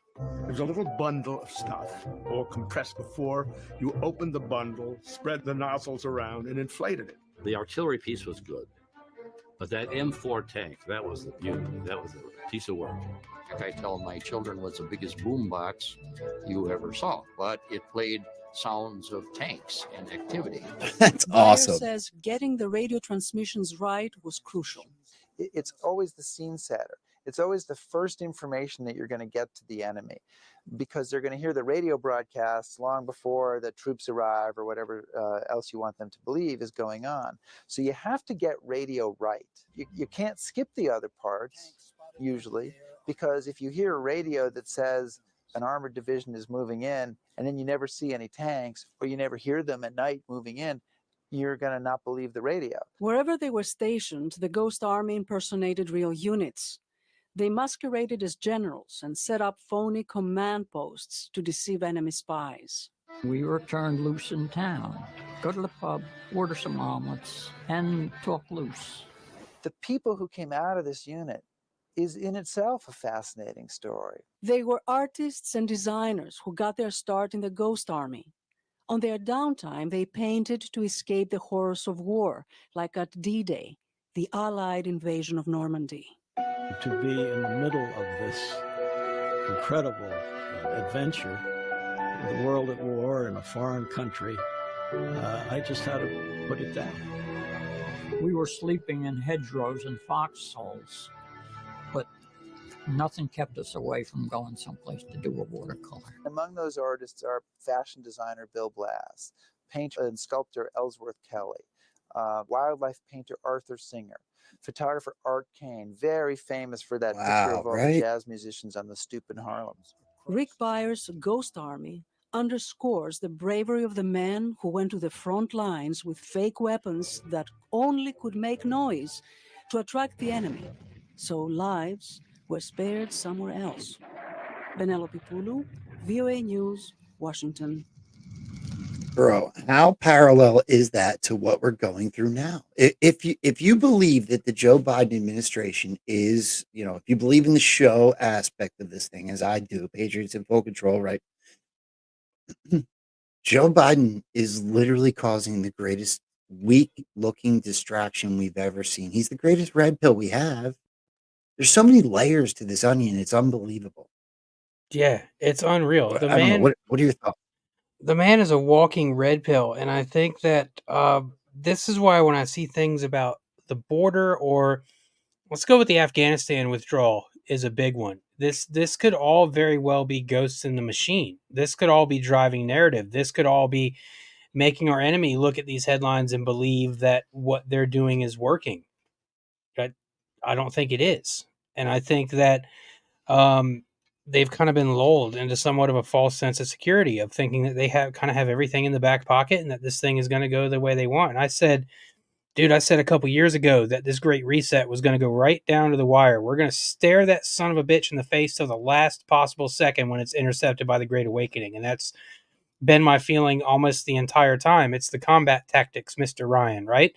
In Hunt for Red October, that's exactly what Ramius did, was turn the sub into the torpedo and head straight to the torpedo, so that the torpedo itself did not have time to arm before it got to the sub. So by the time the torpedo reaches the sub and passes the sub, it's not armed. And by the time it passes the sub and does arm and goes off, it doesn't take the sub down. That's exactly what Operation Warp Speed was. It's exactly what all of this has been about exposure and I said it before as well, the scare necessary event. I said, dude, like 3 or 4 years ago, I said it before my original Twitter got nuked. That's how far back I said this shit. But I said, feel like the Scare Necessary event is not one thing. I feel like it's everybody being made to feel communism at the same time for an extended period of time. So they're like, no, this ain't happening. This has to go. And that's basically where we're at right now. And I think I've said before, I think it is going to get scarier. That the kind of reins are going to get tightened a little bit, but there's something coming on the back end. There's that Mike Tyson uppercut coming for him at the very last second. I promise you that. That's just, when you look at the people that lead this movement, and specifically Donald Trump, does he look worried about going to jail? Does he look worried about not making it to the election or not being back in the White House? No, nothing. Not his body language, not his cadence, not a damn thing about him projects worry. And either he's the greatest actor ever, or really in the end, we're going to like the way this show ends. That's kind of where I'm at. I think that we're going to like where the show ends. We just have to stick with it and keep moving forward. Like Patton said in his speech, we're not holding shit at this point. We're moving forward, even if it's an inch at a time, because you move enough inches, you've moved a mile, and a mile of battlefield is a big deal. I use this example all the time, but I'm going to do it again because it relates to what you're talking about. 9/11 was a huge event, and what I believe to be a false flag event that our government, Mossad, and some others were involved in. I don't think that that's groundbreaking to say within this movement. There's an aspect to it that not everybody thinks about. I believe this chat does, but what happened on 9/12, 9/13, and 9/14? The whole country, no matter who you voted for, no matter what you believed in when it came to Roe v. Wade or whatever other topic that we debate passionately, no matter what it was you believed in, you put an American flag in the back of your pickup truck and you drove around saying, "Go get those people in the sandbox," right? Yep. It's what the country became united behind one goal, and that was America. I don't want something of that level to happen. I pray to God that it doesn't, but it seems to me that we're being divided on such an extreme, absurd level at this point that there has to be something unifying to that level. I hope that it's honestly, I'm starting to believe it's an assassination attempt on Trump. That's I was about to chime in with that, and I hate discussing this. I hate even bringing it up because it's such a tough topic to go over, and it's such a tough thing to explain to people, especially in terms of the ghost army and false flags. And I'll try my best, man. Me and Joe on Eye of the Storm have been talking about this. We've been talking about the Black Swan event. Now, there's a reason that Trump, Flynn, all of these guys keep talking about a Black Swan event. To my mind, arguably the biggest black swan we could get right now would be an assassination attempt on Trump leading up to the election. Now, I want to preface this by saying that I believe that white hats have and will pull off their own false flags. And I say that from a viewpoint of, we know for a fact now, it's been uncovered and proven and shown to people over the years, over the last couple of years, that black hats for decades have been pulling off false flags in order to shape the narrative, to control society, and to kind of funnel us into one area of thinking. It's you literally just explained it with 9/11. Now, we all know that was a false flag and pulled off with the ultimate goal of eradicating more of our privacy and getting us involved in another war that lined their pockets with billions of dollars. And they had everybody fucking cheering them on to do it, dude. So these guys pull off a big black hat false flag in New York City, and the next few days, we were absolutely united. But we were all united in wanting us to go over there and kick their ass. So their mission succeeded. They gaslit everybody into wanting us to get into another war. My point is, if they can do that shit with a nefarious purpose to torpedo society, why can't white hats do the same thing with false flags to deprogram and wake society up? We were told, think mirror. I believe they already are. I think you're right. All right. So having said that, if there's an attempt on Trump, I fully believe it's being white hat guided for the purpose of waking people up and bringing us to that unifying moment. And my dad says, well, how can they do that, man? It's simple enough. A blank and a blood squib on somebody's chest will convince a whole lot of people someone just got shot. Or even if they put him in prison, then we can have an attempt without there even needing to be any kind of footage about it. Just let him chill out in his fucking cell and say there was an attempt. And what purpose would this serve? People are asking. Well, if there's an attempt, obviously it doesn't work. Well, guess what? What did Melania tell us before he even took the damn inauguration? That when somebody comes after my husband, he hits them back 10 times harder. Well, so you try to take out Trump and you don't succeed. Well, now he's going to throw it right back on you, and he's going to come out and say, here's who tried to take me out. And oh, by the way, I'm not the first one they've tried to do this to. They tried it with Reagan and they took out JFK, and here's your JFK files for proof, and that's probably why he didn't release them in the first place. And so then you think about it, if it goes into prison and there's an attempt in prison, oh, damn, now he can unfold the Epstein's drama to everybody. I'm not saying this is going to happen, but there are avenues where if it does happen, you can see how the white hats would be the ones that game it and then use it to their advantage for unity and showing the world what these evil assholes will do to keep power. Because I know enough people in my personal life right now that can't stand Donald Trump as a person, but they are absolutely voting for him in November because of the conviction last Thursday. And that's the reason they're voting for him. So think about what a failed assassination attempt to stop him would do to this country. Bro, I don't think this is realistic. But the point is not whether or not it's realistic. The point is that it's starting the conversation. Okay, did you see this? Right. I sent it to you. I don't know if you saw it or you didn't. Trump's Secret Service protection could be removed under Benny Thompson's proposed legislation. Now, for anybody that's unaware of what that means, the insinuation in this statement and the proposed legislation would mean that Donald Trump will end up in the same prison as Jeffrey Epstein with no security. Dun. Watch this.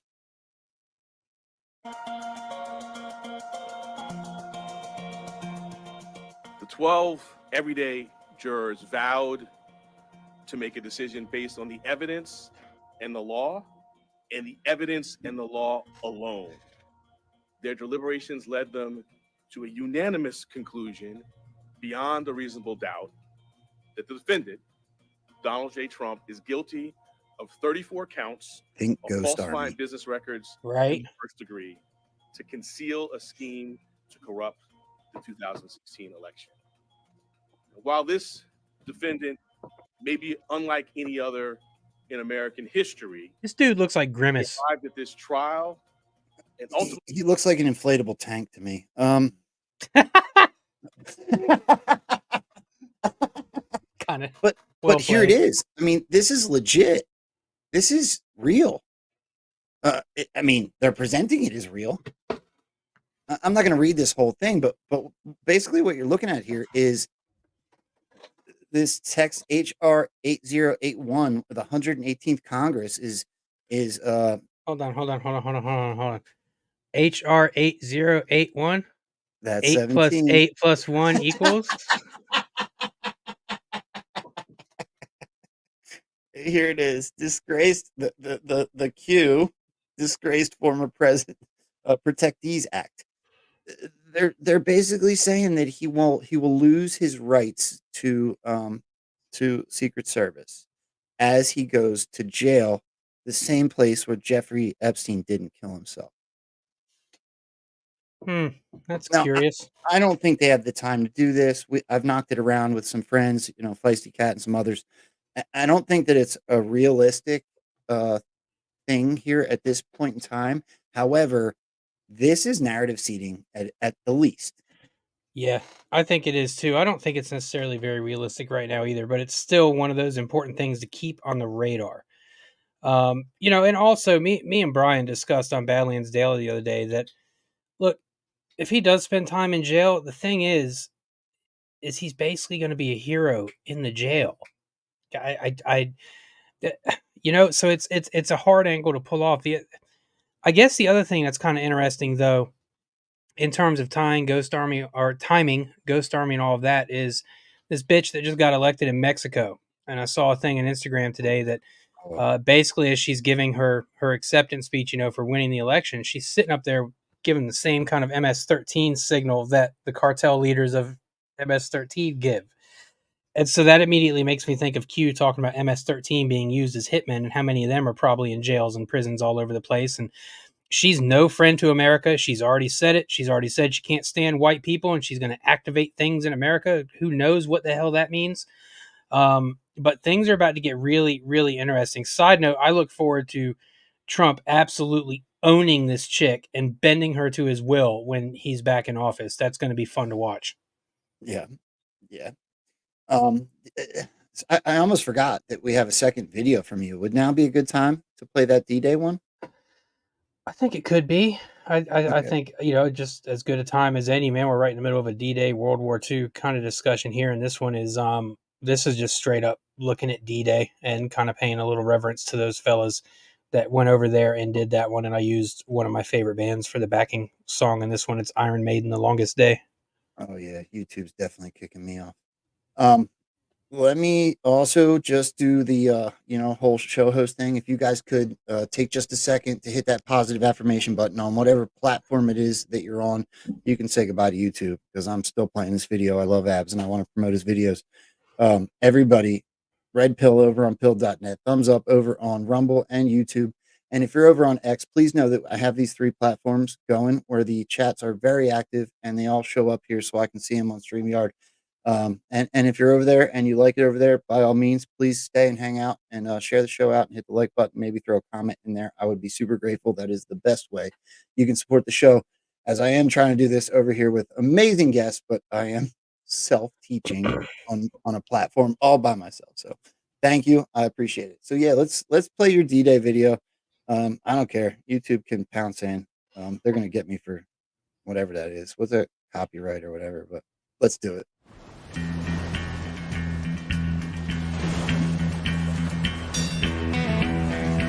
only thing we have to fear is fear itself.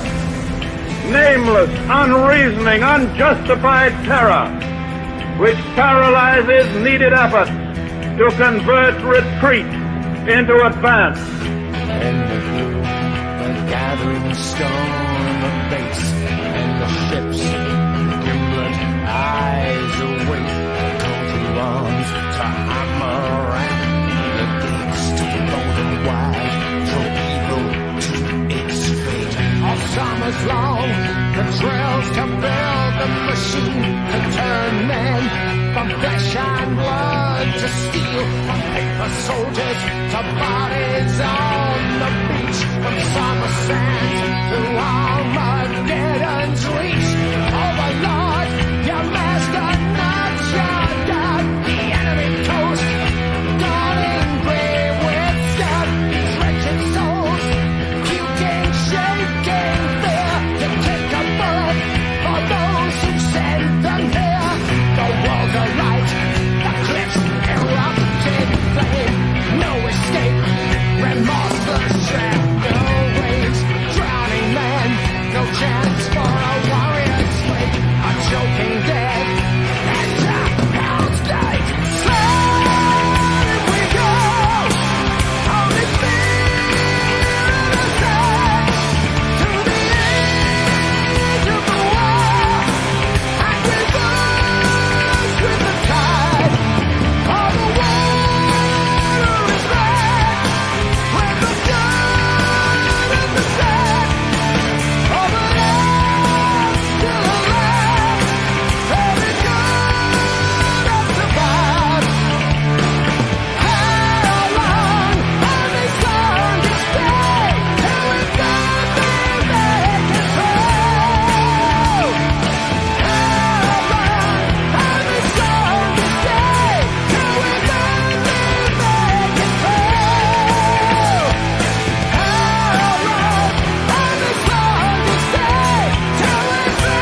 soldiers, sailors, and airmen of the Allied Expeditionary Force. You are about to embark upon the great crusade toward which we have striven these many months. The eyes of the world are upon you. The hopes and prayers of liberty-loving people everywhere march with you. In company with our brave allies and brothers in arms on other fronts, you will bring about the destruction of the German war machine, the elimination of Nazi tyranny over the oppressed peoples of Europe, and security for ourselves in a free world. Your task will not be an easy one. Your enemy is well-trained, well-equipped, and battle-hardened. He will fight savagely. But this is the year 1944. Much has happened since the Nazi triumphs of 1940-41. The United Nations have inflicted upon the Germans great defeats in open battle, man to man. Our air offensive has seriously reduced their strength in the air and their capacity to wage war on the ground. Our home fronts have given us an overwhelming superiority in weapons and munitions of war, and placed at our disposal great reserves of trained fighting men. The tide has turned. The free men of the world are marching together to victory. I have full confidence in your courage, devotion to duty, and skill in battle. We will accept nothing less than full victory. Good luck, and let us all beseech the blessing of Almighty God upon this great and noble undertaking.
Boom. Absolute 1776 on Rumble for more amazing content just like that. Bro, that was fire. Thanks, man. I That appreciate was it. well worth getting kicked off of YouTube for. You know how much of a bitch it was to put that video together while using so much from Saving Private Ryan without actually showing Tom Hanks? And to be clear, like, I understand he's a creep, but I don't let that destroy. I have a different opinion about some of this stuff than most. So, in other words, an example is when I was younger, one of me and Mom's favorite movies to watch together was Forrest Gump. I acknowledge that Hanks is a creep, but I can still watch and enjoy that movie without onboarding his bullshit. And to me, that takes all the power away from what they're trying to do with it.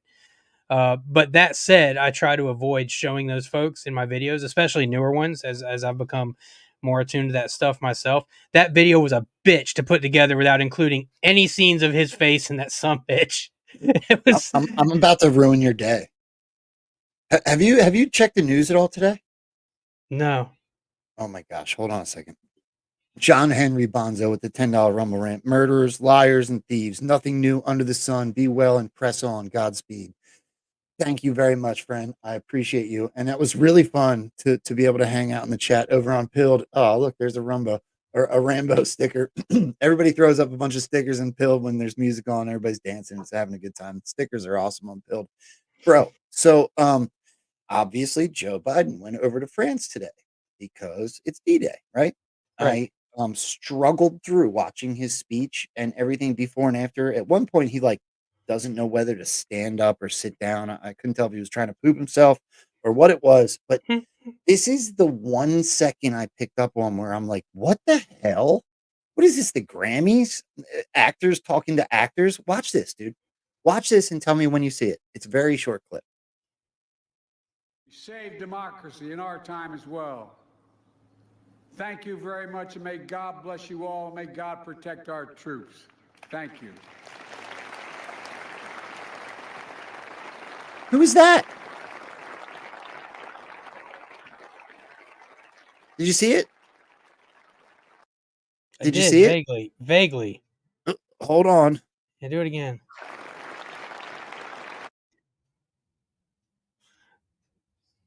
Bro, Okay, look, now I want you to remember something. Who was the first couple to join into the COVID psyop? Who were the first famous couple to come out and say, "I have COVID. My wife has COVID." It was most definitely Tom and Rita Hanks. Yep, Or Rita and that's Wilson, but it Tom was most right definitely there. them. Let's not forget the whole Cappy thing, right? People have differing opinions on that one. I'm not going to get into and start a debate. However, there was definitely some psyop revolving around Isaac Cappy and Tom Hanks. Tom Hanks disappeared, went to another country. Tom Hanks hosted inauguration celebration night for Joe Biden. And now Tom Hanks is at the hold on. There's so when I saw that, I'm like, what the hell? A few men and women who I see as being 16, 17, 18, maybe 25 years old, and they might be in wheelchairs now, but they're represented by everything that is here. Were it not for their choice to come and do the right thing 80 years ago, you and I would not be staying here. Bro, what the hell?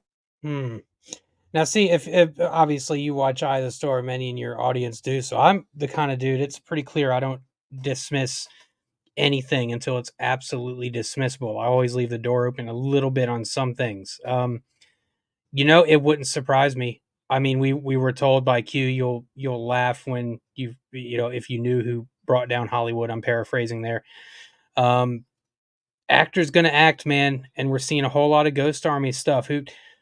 Who's to say Tom Hanks isn't Joe Biden's handler that's making him do all this stupid shit to wake up? I can't dismiss that. And none of us know, none of us sitting here, all of us influencers, we can give educated guesses. We can give our opinions to the best of our ability. Not a single one of us knows what is actually going on behind the curtain. Not a single one of us knows all of these players and exactly what side they land on. And I'm a big believer that you've got to infiltrate their side in order to win this war, which means working in the dark to serve the light, which means taking part in some things or being around shit you might not want to be around, being friends with people you might want to be around. The same exact thing as being an undercover narc.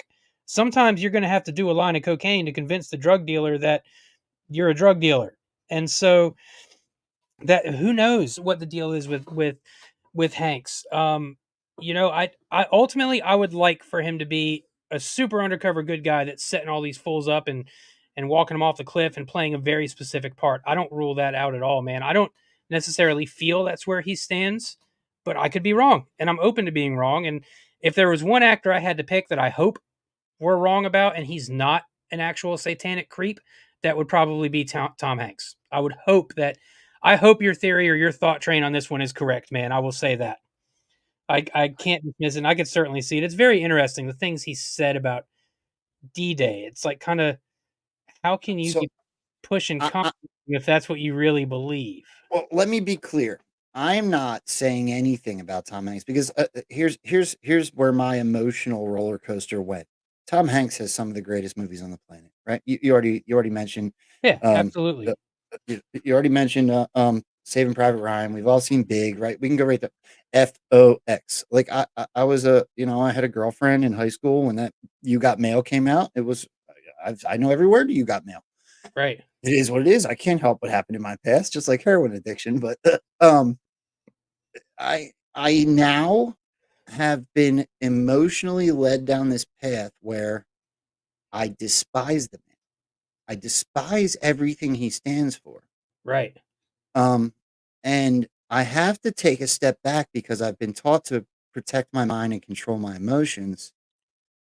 And maybe consider the fact that if he's part of the show, he is one of two things. He's either now controlled, and that's why he left the spotlight or is he a good guy and part of the show and potentially maybe taking out some of, I mean, look, the Diddy situation, sketchy. The Epstein situation, sketchy. I'm now up in the air. Talk about leaving the door open. I don't know if they're good or they're bad. I believe they're bringing down evil, Right. and I can't figure out if they're good or bad yet. Right? Right. I'll steal from Badlands for a second, right? Because I believe the same way that John does on this one. This operation couldn't have possibly happened the way it had to happen without Mike Pence not certifying that election. Right. And so I therefore don't believe that Mike Pence is the bad guy that most of the movement does, right? You guys can all scream pedophile all you want. You can all do all the things. It's the same thing with Flynn. You guys can all attack him all you want to. I just don't believe it. I don't. I've seen too much. This is where I have taken the step back, taken the 40,000-foot view, separated myself from my emotions, and realized that there's an operation at play. Right. So now I'm starting to look at people I've grown to despise due to being led by my emotions and having to question everything I believe in again. Right. Right. Which is the cycle we find ourselves in, man. And it's but you're gonna have to have people on your side that are willing to take that kind of flack up front, that are willing to get beat up to get the message across. And the fact of the matter is, Tom Hanks is arguably the greatest actor of our generation. So there's no way for us to potentially know. I think the more likely result is that he's being controlled and was probably brought to our side. I got a lot of people reading in the comments, well, Q said no deals. Yeah, for some people. He didn't say no deals for everybody. And if you think you're going to be able to pull this kind of operation off without finding a couple people that you're going to give some deals to, the kind of deal where it's like, hey, you do what we say and you won't ride the lightning, and we'll kind of leave your legacy intact. You want to keep going against us, not only are you going to ride the lightning, but your legacy is going to go in the dirt too. So your families and your families' families and your kids, they're all going to have this stain on them throughout the rest of the time. Choice is up to you, buddy. What you going to do? And so I think with some people, I like to use Chief Justice Roberts as an example for that. We know he's in Epstein's black book.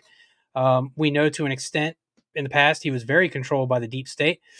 Yet, over the last 2 or 3 years, almost every single big decision Roberts has sided on has fallen with Trump, has fallen with the conservatives. So, to my mind, if you're going to give a deal to some people, as an example, John Roberts would be one of those people you give a deal to, because you most definitely would like to have the chief justice of the Supreme Court on your side and controlled. And I would like to think the same applies for big athletes, big Hollywood actors, stuff like that. So, it's an interesting angle, dude. I don't know. And I think that's part of what makes all of this so interesting is the ghost army aspect and the ghost wars and trying to figure it all out and figure out where it's all going to go. I know I'm fully prepared for the fact that year 2, 3 down the road, we're going to discover some people are on our side, where right now, if you said that, we're all going to be like, what? No, screw that guy. We don't want his help. When it's actually more like that dude was probably playing like one of the biggest Donnie Brasco roles of all time. You know, it's just we can't be so naive to think that we don't have people playing those kind of roles embedded on their side. That's why Tulsi Gabbard would be another great example. You get plenty of people reeing against her because of her association with the WEF. And I'm over here like, look, if you want to bring the WEF down, you've got to have some of your people in the WEF so you know what they're doing behind closed doors. You can't just guess about it. You've got to get people in their institutions and organizations, and not just get them in, but you have to get them in and have them in long enough to become trusted so they can get to that information you're wanting to get. And that's part of the reason this has taken so long. When you're trying to root out 90, 100 years of straight up corruption in this country that goes right down to the core, you can't shake a blanket and get rid of all of it at once, man. It's going to take a long time to get rid of. And that's what we're seeing right now, I believe.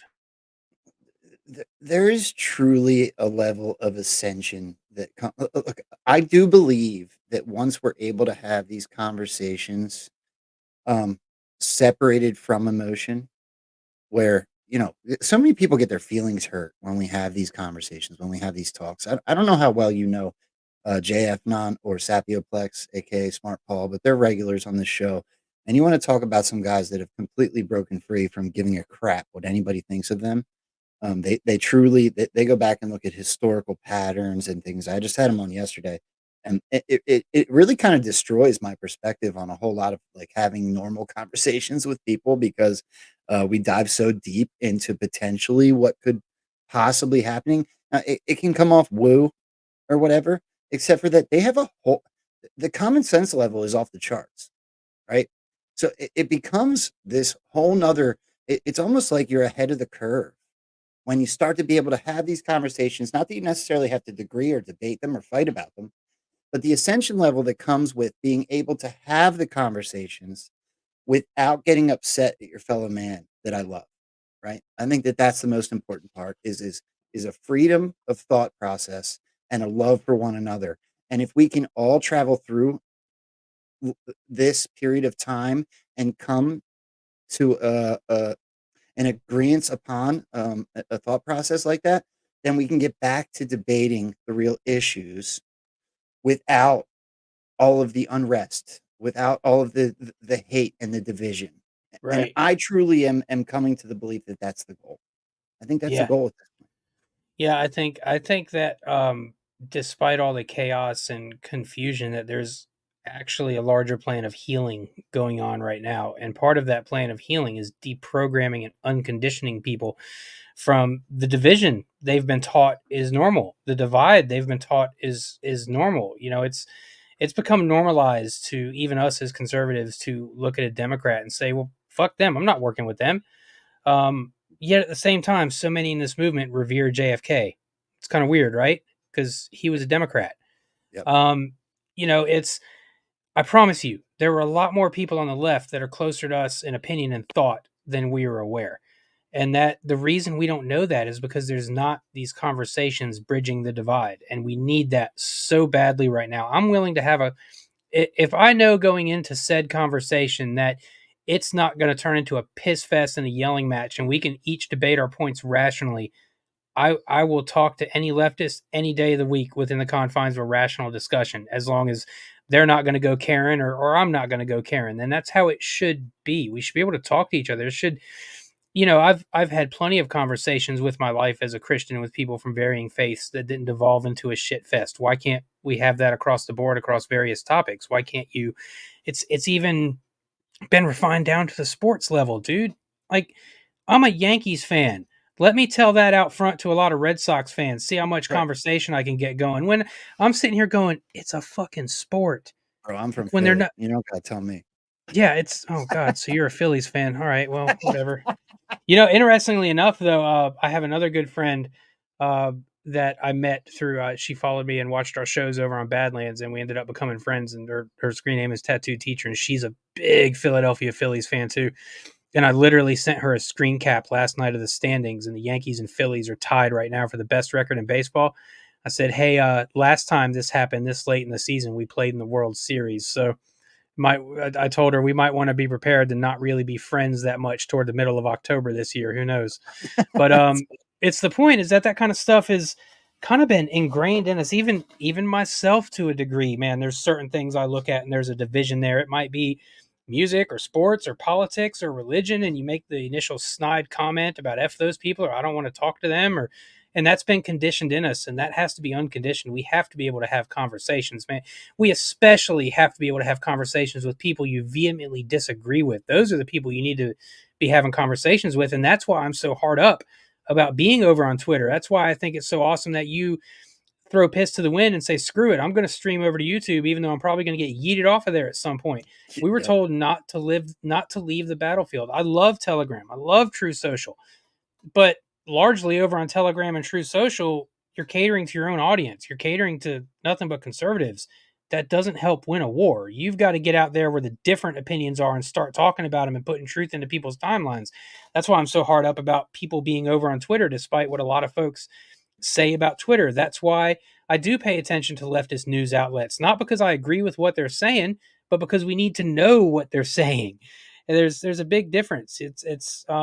You have to take in all sides if you want to have a better understanding. There's the reason I know so much about the satanic occult is because I've studied it. It's not to say I've practiced the shit. It's not to say I dove in and adhered to it, but you need to know your enemy in order to fight your enemy. And so you can't be afraid of diving into the deep end of something that may be unfamiliar or a little bit scary at first, because the conversation has to happen. One of my favorite taglines ever comes from my co-host Ash in America on Culture Change. And at the end of every episode, she says, "Change begins one conversation at a time." So true. It's so true. You just have to have conversations, man. Once you start talking, and you start talking on an even keel with a level mind and level headedness about you, you will be shocked how much you'll start to bang heads with, insofar as being on the same page with somebody that you thought you were diametrically opposed to, but then you actually start talking to them like a human being, and you're like, oh shit, we actually do have a lot in common. Huh. Imagine that. And we start doing that. If humanity started doing that, watch how quickly this deep state evil would just be gone, because their tool of manipulation to get us fighting against each other would be gone. They've made people scared to talk to each other, dude. Think about that for a second. These assholes have literally made people afraid to talk to each other and voice differing opinions now. That's sad. That's really sad. And God knows we're turning the tables. Like, we're definitely starting to do that. But there's a lot of work left to be done in that area as well, man. You talk about turning the tables. I have to be careful saying this because it can be taken the wrong way. Let me say it like this: with all the humility in the world, I want to also tell of one of the things I'm most proud of that I've accomplished in the last year. My pinned post of Donald Trump's pause segment of his announcement speech in 2022 has over 30 million views. People saw that didn't follow Q. Just a few, right? A few people on the left saw that. Like, that's just one example of many. But I love that. Like, I'm so grateful that I've been able to be a part of this whole movement to that level where we collectively, if you throw that in with everyone else, have definitely made a dent, more than a dent. We're helping drive the narrative. And I believe that that's what we were meant to do. I think that that's what the 4PSYOP group and Q and Trump and everybody intended. We're only being allowed to do it to a certain level for a reason, and we're being boosted at certain points for a reason as well. I couldn't be more grateful to be a part of it, and I completely agree with what you were saying. Does that make sense? I hope that didn't sound the way I didn't want it to sound. No, it makes total sense, man. And all of it just plays a role right back into this great awakening, man. It plays a role into all of us coming into new versions of ourselves, and that's not necessarily a bad thing, dude. It's most definitely happened to me, especially over the last couple years. And there have been certain things in my life that talking about the fire and losing my mom, those were kicks. Those were definitely kicks in the ass for me to adjust and kind of ascend. Ascension is a big part of this, and it doesn't mean floating off this planet, but it means lifting your mindset, lifting your ability to have conversation, your ability to discern, your ability to spread light and truth. That's what ascension is to me, man. It's getting closer to really kind of projecting and living a Christ-like mind. I'm not saying everybody has to be Christians, but I'm saying the mindset of love and peace and truth and helping people out and showing compassion. That's what we've got to get back to. And there's such a large portion of this movement doing that. It makes me so proud to be part of a movement that when you see somebody go through some hard times, how many times have you in this movement, man, seen somebody down their ass and somebody randomly in the movement starts a give, send, go for this person, or anons just randomly start donating to this person's Cash App to lift their ass up off the ground. I've had it done for me in this movement, man. I've seen plenty of other people have it done for in this movement, and that's special, man. That's when you can take somebody you don't even know aside from their online presence and you say, man, that person's going through some shit. Let me take my time and effort to set some stuff up for them and help them out. And you see that happening for people in real time. How special, that's divine. Like, how special is that, man, to see people helping people in that way? And that kind of goes back to what I say in Eye of the Storm a lot too, is that Q told us there are more good people than bad. And I firmly believe that, man. I think that human beings at their core, we're not hateful people. We don't want to harm each other. We don't want to kill each other. We don't want to oppress each other. And the deep state, to their credit, has done a very good job of driving that out of human consciousness over the last hundreds of years. And that's part of what the Great Awakening is about. Remembering that we are compassionate individuals, that we are loving individuals, that we do want the best for each other. We've just been told we don't want the best for each other, and that's a lie. All my friends, all the people in my life who I love, I want nothing but the best for them, man. I want to see them win lotteries and live the damn life of their dreams. That's what it's about to me, and that's where we're getting toward as a movement. It's something really special to be part of, man. It's definitely a historic time to be alive, and that's why I said last time we were on a show together, I said, look, folks, don't let all the chaos and everything move so fast that you don't take a couple moments while we're a part of this to actually enjoy a part of it. Because 30 or 40 years from now, we're going to be looking back at this period of time going, holy shit, that was when we really averted disaster for the future. I can't believe I was a part of that. I wish I would have soaked it in and enjoyed it some more. So make sure you find something. I know it's hard because there's a lot going on right now that's negative, but today's show with Joe has been enjoyable. So that's what I focus on, or my friendships with people, or connections. Just focus on the things that make you happy about this movement. Focus on the good things and keep moving forward with that and watch how it grows. You're probably not aware. I don't think you were back on X when this happened, but you just brought up something that's very emotional for me. This movement came together for me and my son. I lost my son for 10 years due to the addiction issues, and because of some a court case and some abuse stuff on the other side, my son was dropped into my lap, and lawyer fees became very, very, very expensive. Do you know what I'm talking about at all? I do not, man. So please Okay. feel free to enlighten me. I'm gonna give just a quick version, just so you know I know exactly what you're talking about. I went to AO, who we were talking about pre-show. I even kind of mentioned this, but you just didn't realize what I was talking about. And I asked for some advice, and I went to Pepe Deluxe and some other people that I look up to spiritually or whatever that have been in the movement a lot longer than I have, as far as being out as a face in the movement. And they gave me some advice, and I took their advice, and I wrote a thread, and it was shared out by so many people that I couldn't possibly thank them all. I mean, it was I couldn't tell you how many times that it had views, but this movement came together and raised $27,000 to pay for my lawyers for my son, 10 of which was private, and the 17 of which was through a not Give Send Go. Was it Give Send Go? The Patriot one. I can't remember, but it's been a Give while. Send Go. Yeah, it's been a while, but the type of people that showed up for that are such a wide range that I cried like the whole night it was happening. I prayed and meditated and thanked God for like weeks. I still do, because my son's upstairs working on homework right now as we speak. But there was older women on there that donated $5 because they only are on like Social Security. And then there was people like LT and Mary Flynn, right? I could go through the gamut of people in this movement that all came together to ensure that I got my son back. I will never be able to say thank you to this movement enough. And I know exactly what it is that you're referring to, because they saved me and my son's life as we know it today.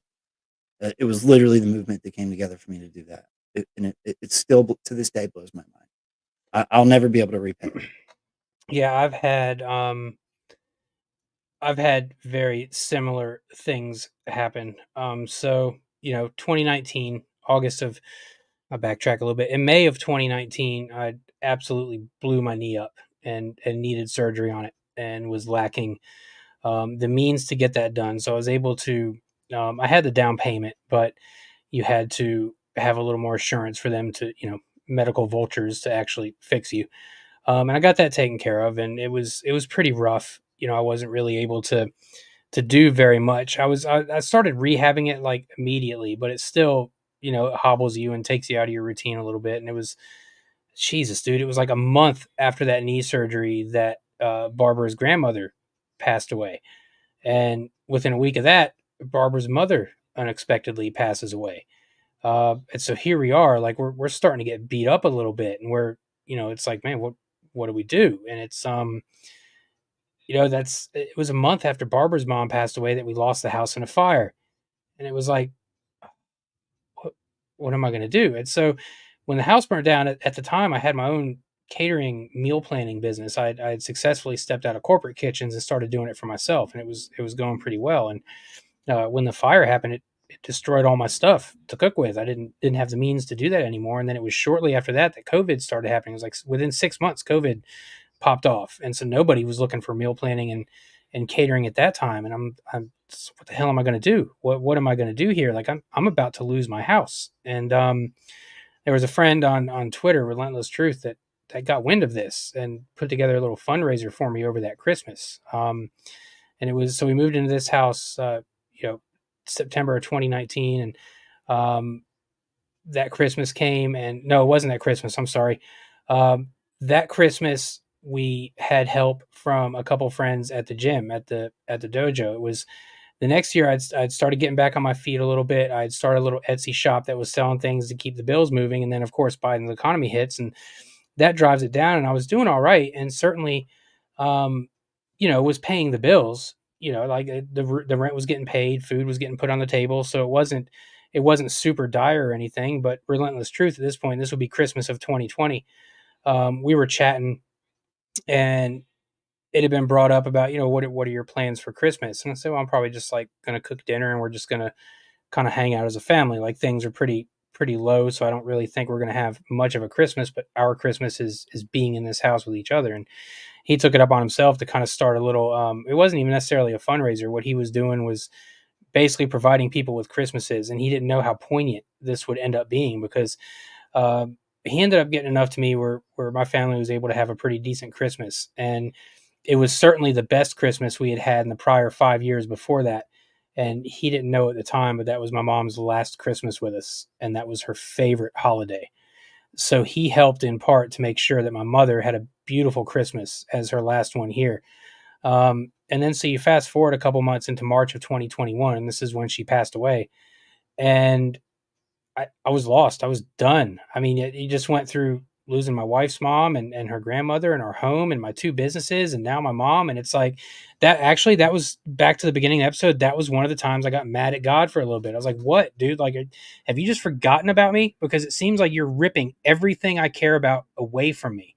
And it almost got to be too much. And then it was, that's when some real heavy duty conversations with him happened. And it kind of made me realize that a lot of things are happening beyond my control and I just need to accept them and trust in him. And, but at the same time, watching her die right in front of me and having to deal with all that and find a way to still fight, I was broken. I didn't know what to do. And, money at this time was certainly getting very, very slim. So not only did I have to worry about paying my rent and taking care of our bills, but now I've got to figure out how to bury my mother, how to get my mother cremated and handle all that. And I just didn't have the money to do it. And I did a little fundraiser, and I didn't even do it through Give, Send, Go. I just popped my Cash App up for people. Because honestly, I didn't have even the mental clarity or strength to go through the steps of putting together a Give, Send, Go at that point. But dude, within 24 hours, I think I had about $3 or $4 grand, which was enough to pay rent for 1 month and pay for my mother's cremation. So, it was all from the movement, and some of the messages were just beautiful, and that's why I just could not step away from this movement, man. I've shouldered a lot of shit and never quit or walked away for any extended period of time from this movement, because I just can't, because the people have given so much back to me for me to be here and do what I do. That the least I can do is make sure my ass is podcasting a few times a week and making some posts that give people hope and faith in some direction. I mean, there's much like you, man, there's no way I'm ever gonna be able to repay this movement for what they've done for me and my family. And Barbara's not lying there. And I talk about it in my Substack, the Substack where I doxed. I go into pretty good detail about my mother's death. And she literally passed away in Barbara's arms. So it was tough, man. Like I'm a mama's boy. I still am. I mean, that's she was my heart, dude. She was my ride or die, like my wingman. It's didn't matter what was going on. I've got this thing sometimes where something can be up my ass or bugging me, and I just get really, really quiet, But mom would always know. She would always know. There was no fooling her, dude. There would be that hug or that tell me what's wrong, or even it's just going to be okay. And so that's probably the hardest thing for me. But at the same time, it really showed me the love that exists within this movement. I mean, it was really taking some beauty out of some darkness, man. And even I think that was a little bit divine. Like you have to go through a lot of pain to really enjoy some things. And I just remember that all the tears I cried over and still cry over my mom. It's like I wouldn't be crying that way or that upset if there wasn't a whole lot of love before that. So that was a really tough moment for me in my life, man. Probably the toughest moment for me in this movement was losing my mom and trying to figure out how to carry on and keep going. And there were a lot of people that were pretty seminal at that time as well in helping me get through it. And you spoke of AI, and he and I have had personal differences that we're working through, and it's a fantastic example of unity in this movement and burying old grudges to move forward. And I got to give credit where it was due, because when she died, he was one of the ones that was very much there for me in my DMs and giving me sound advice and just letting me kind of vent and bitch and cry and go through what I had to go through. So I've got to give him props for that if he's out there watching right now. He really was. And there were quite a few others as well, man. John from Badlands was there very much for me when my mom passed away. And there are just a few others who I'm eternally grateful for, man. It's even been things from then. I mean, we all get our asses kicked. It really is. I get so many, and I'm sure you get this too, dude. You'll get people in your chat that are like, well, I'm but one account with 100 followers. What can I possibly do to help? That's it right there. That's what you guys do to help. You keep us going. You are our backbone more than you realize. You guys out there have no idea how much you prop me up and keep me going when some days I just want to stay in the bed and not crawl out. Like, you guys are basically the light that shines through the light. Like if we're the flashlights that are projecting the light, you guys are the batteries powering the flashlight. Like that's the best way I can put it. I am so eternally grateful for every single follower I have, everybody that supports this movement, everybody that supports all of us. I'm so grateful for all of you, man, because you guys have been through as much as all of us have, and you still keep coming with the support. You still keep coming with the love and the positivity and the encouragement. It's really is you guys I feed off of personally, man. I'm going to assume that Joe is very much the same way, but you guys do so much more out there than you realize and pushing us and helping us. And there's always things you can do as well. Don't ever feel like, oh, I've got a small account, I can't help. You absolutely can. Any bit of truth that gets out there, no matter how big or small the account, every bit of truth that is posted, whether it be to Twitter, Facebook, wherever, that is one more little dagger in darkness. That's one more little dagger in Satan's side. So just get out there and speak your truth and your conviction at all times. Bro, I get say I get 20 comments. 18 of them call me a Q-tard or whatever. And then 2 of them are always like I wake up and look forward to your post. And 1 or 2 of those a day continue to make everything worth it. And even honestly, the Q-tard ones do too, because I feel like I'm reaching somebody at least. But to know that there's people out there that care about all the hard work you're putting in, and to be able to support them back, like I notice, I pay attention to people that are constantly retweeting or in the comments or sharing good content themselves, or I pay attention and I will do my damnedest to make sure that I support back. Do you know what I mean? Because it is about unity. Everything you just talked about with your mom and your wife and everything you went through and the community having your back like that, and the same with my son and everybody coming together like that, that is what it's about in the end. How many times do you have any idea? I'm sure you don't, but do you know how many times it says unity in the drop? Do you know how many times it talks about division being man-made? It's their weapon against us. Sorry, I didn't mean to cut you off. Yeah, no, it's dozens of times he brings up unity in the drops. It's absolutely absurd. It's almost like that's one of the driving features of this movement, is to get humans working together again, is to get us back on the same page again, man. That really seems to be one of the driving overarching themes of all of this. And that's even why you see Trump saying things of the like as well. Like, Trump doesn't run away from having good conversations with folks on the opposing side if they have the same kind of convictions and viewpoints that he does. And that's the way we've got to be. We've really got to.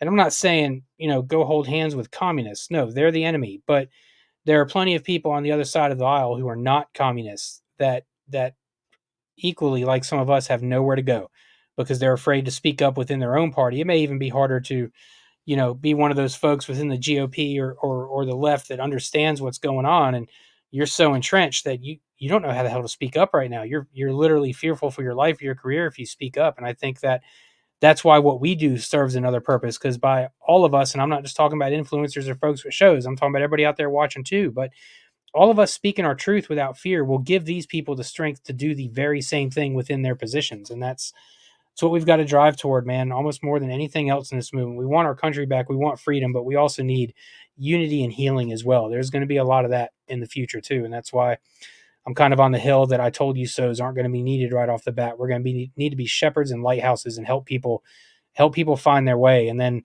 once things are settled, we can toss a few I told you so's around. Yeah. What an amazing conversation, bro. I'm completely honored that you're here. I do want to transition just so we can round it out and start to wrap things up. But let me say thank you to Lord of the Pepe, gifted a $5 Rumble rant. She said shoulder to shoulder, Joe. That's why we did it. She was talking about that was back when I was telling my story about my son. So thank you, Lord. I absolutely appreciate you and all the help that you give me on this show. It's a weird transition after having that conversation, but I do want to round out the D-Day stuff.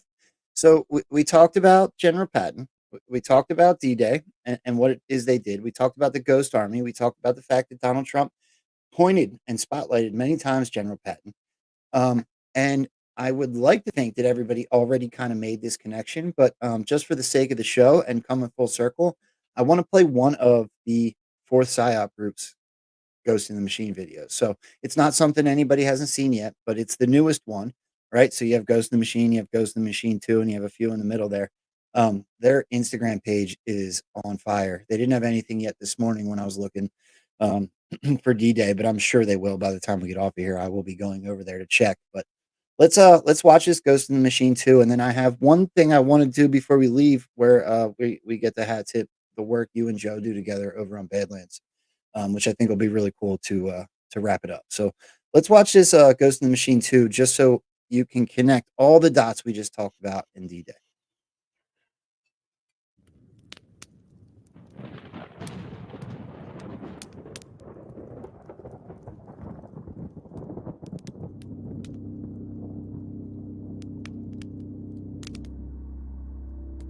There are many people in the world who really don't understand. Freedom has many difficulties, but we have never had to put a wall up to keep our people in. Freedom is indivisible. And when one man is enslaved, all are not free.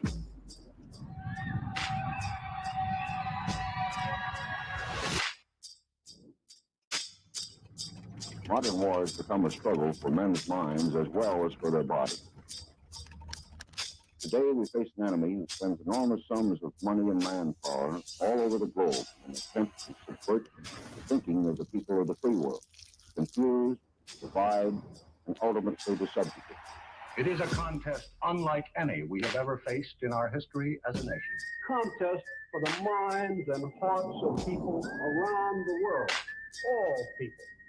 When power corrupts, poetry cleanses. We must never forget that art is not a form of propaganda. It is a form of truth.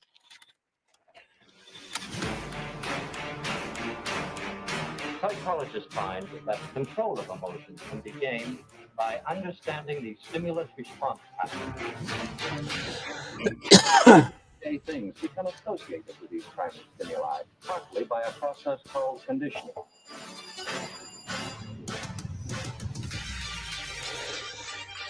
The strange, shadowy world, the doctored photograph, the misquotation, the insinuation, and the lie. I think of fire and connecting with emotion.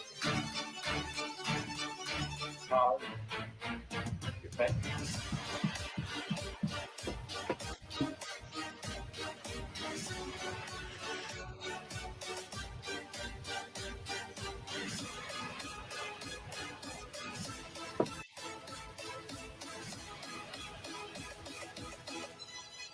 You've got to get a hold of yourself.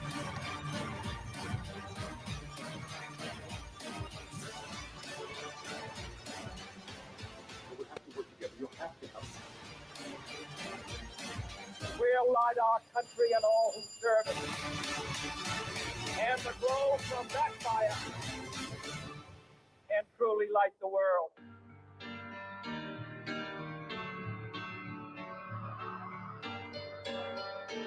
Yes, in modern warfare, our military leaders are finding that words and ideas are highly effective weapons. Look, everybody and their mom and their brother and their sister and their cousin have decoded these videos.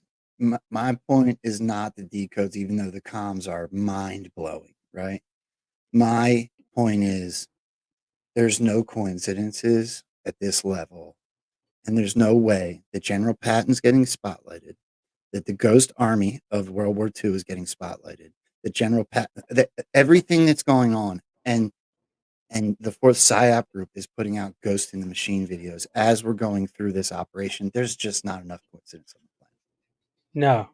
No, there's not. And what's really interesting is an hour and a half ago, we were talking about potential assassination attempts and what that would do to galvanize this country and movement. And the quote at the beginning of that newest video is from a book called The Moon is Down. And wouldn't you know it, man?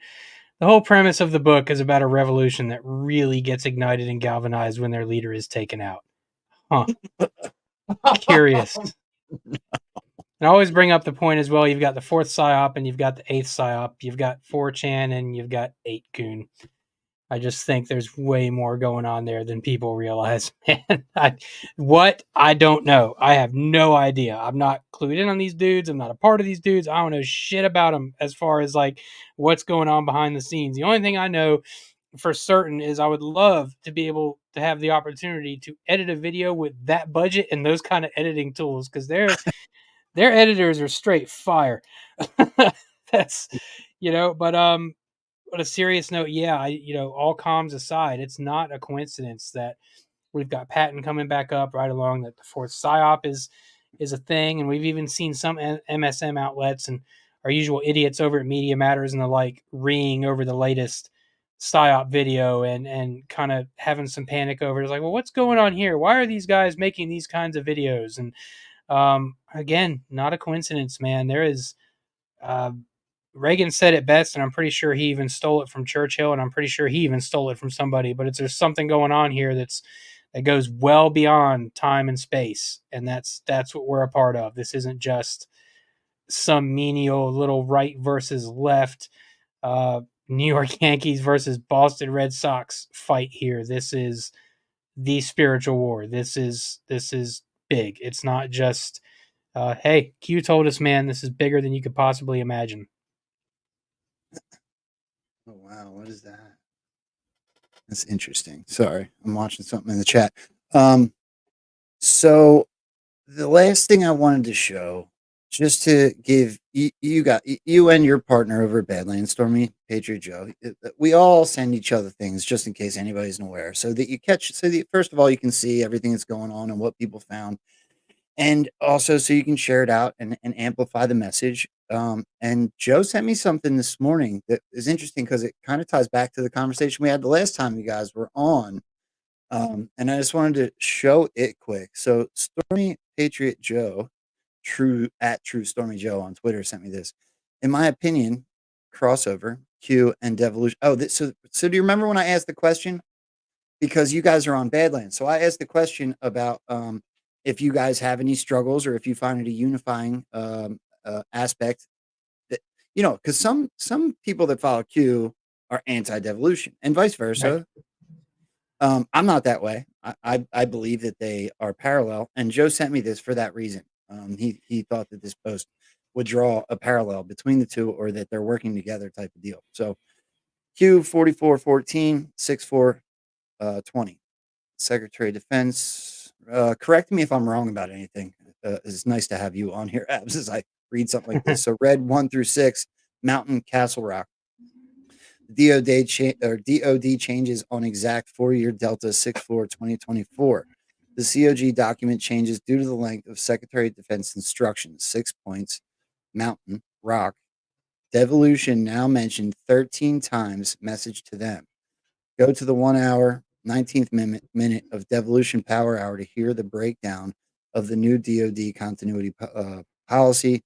From Patel Patriot, Burning Bright, and Just Human. I was just seeing he's on there on Pilled right now as we speak too. Here is the link to the new DoD policy. I'm just going to go to Joe's videos. I'm hoping that Twitter allows this.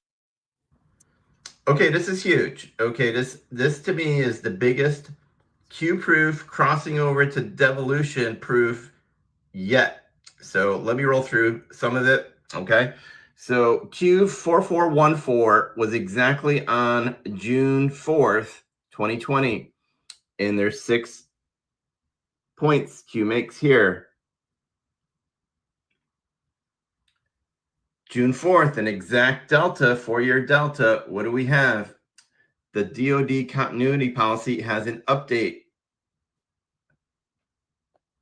Whoa. And within the document, it happens to have 6 points that it highlights. Pretty nicely here. Okay, one of the biggest points that we're going to make on this is the update to the manual. It extended the length a little bit. And the document is called instructions now from the Secretary of Defense. What? It's right there in the queue. But I'm going to play a little bit of devolution. He goes, it's right there in the queue. And the document a bit. So let's jump into that. So this was yesterday. And can I zoom in any more? Oh, okay. On the right side is what came out yesterday. It's DoD instruction 3020.26, the DoD's continuity policy, June 4th, 2024. On the left side is what this document on the right replaced from February of 2018. I've actually referenced this document on the left multiple times throughout my series. In part 3 with multiple of the individuals involved, in part 16, just multiple instances throughout the series, because this is a big one. When you word search the one on the left from 2018 for devolution, and you can even see up here, devolution shows up 3 times. If you do it on the right side, the updated one, shows up, hold on, let me do this again. I think 13 times. I wish it was 17, if I'm being honest. It would have been the extra spiciest. Right. Be too obvious. I get it, I get it, but 13 times. Okay, so I'm There going are to go no through. corn references in it. No corn references at all. Do you have the link pulled up? There's no corny in there. Yeah, I do. What about corny? Okay, why this is interesting? It's obvious. Maybe the corn's been harvested. They're updating it and everything. It reissues a 2018 directive as a DoD instruction. If you look at the one on the left, this was as a DoD instruction, just like the Q said. Boom. The directive, DoD continuity policy, a directive. The one on the right is an instruction. They're different. And basically, in my research, what I could find, that the difference is the length of the document. If it's 12 pages or under, it's a directive. And there's probably more to it than this, but this is just like my first initial research. If you guys can find anything better, let me know. But instructions are like the next level. And then there's, I believe, memorandum. They're all different lengths. The instructions are greater than 12, less than 100. Okay, but the one on the right, the new one, it actually references Executive Order 13961 right here. The purpose of this issuance is it reissues the 2018 directive as a DoD instruction in accordance with the authority in the DoD Directive 51 or 5111.01. It's consistent with PPD 40, which we've talked about a lot, and Executive Order 13961, which is what I wrote about in Part 13. It's like the Devo proof, okay? So this is 13 and 13 Devos. Hey, there you go. Hey, maybe. There you go. I like it. Okay, there's a lot more. Tune into Eye of the Storm tomorrow, and we'll break it down further. But this is huge. I love Joe, the way he talks. I'll get rid of it. All right. So there it is. Do you want to talk on that at all? Am I mixing guys up? Abs, do you want to speak on that at all? Dude, that's about as banger of a Q proof as I've ever seen, and that's about as banger of a mashup between Q and devolution that I've ever seen. That is super, super dasting. that's not a coincidence, man. The odds have got to be astronomical that this would happen on that day with the exact kind of wording that points toward what we're seeing there.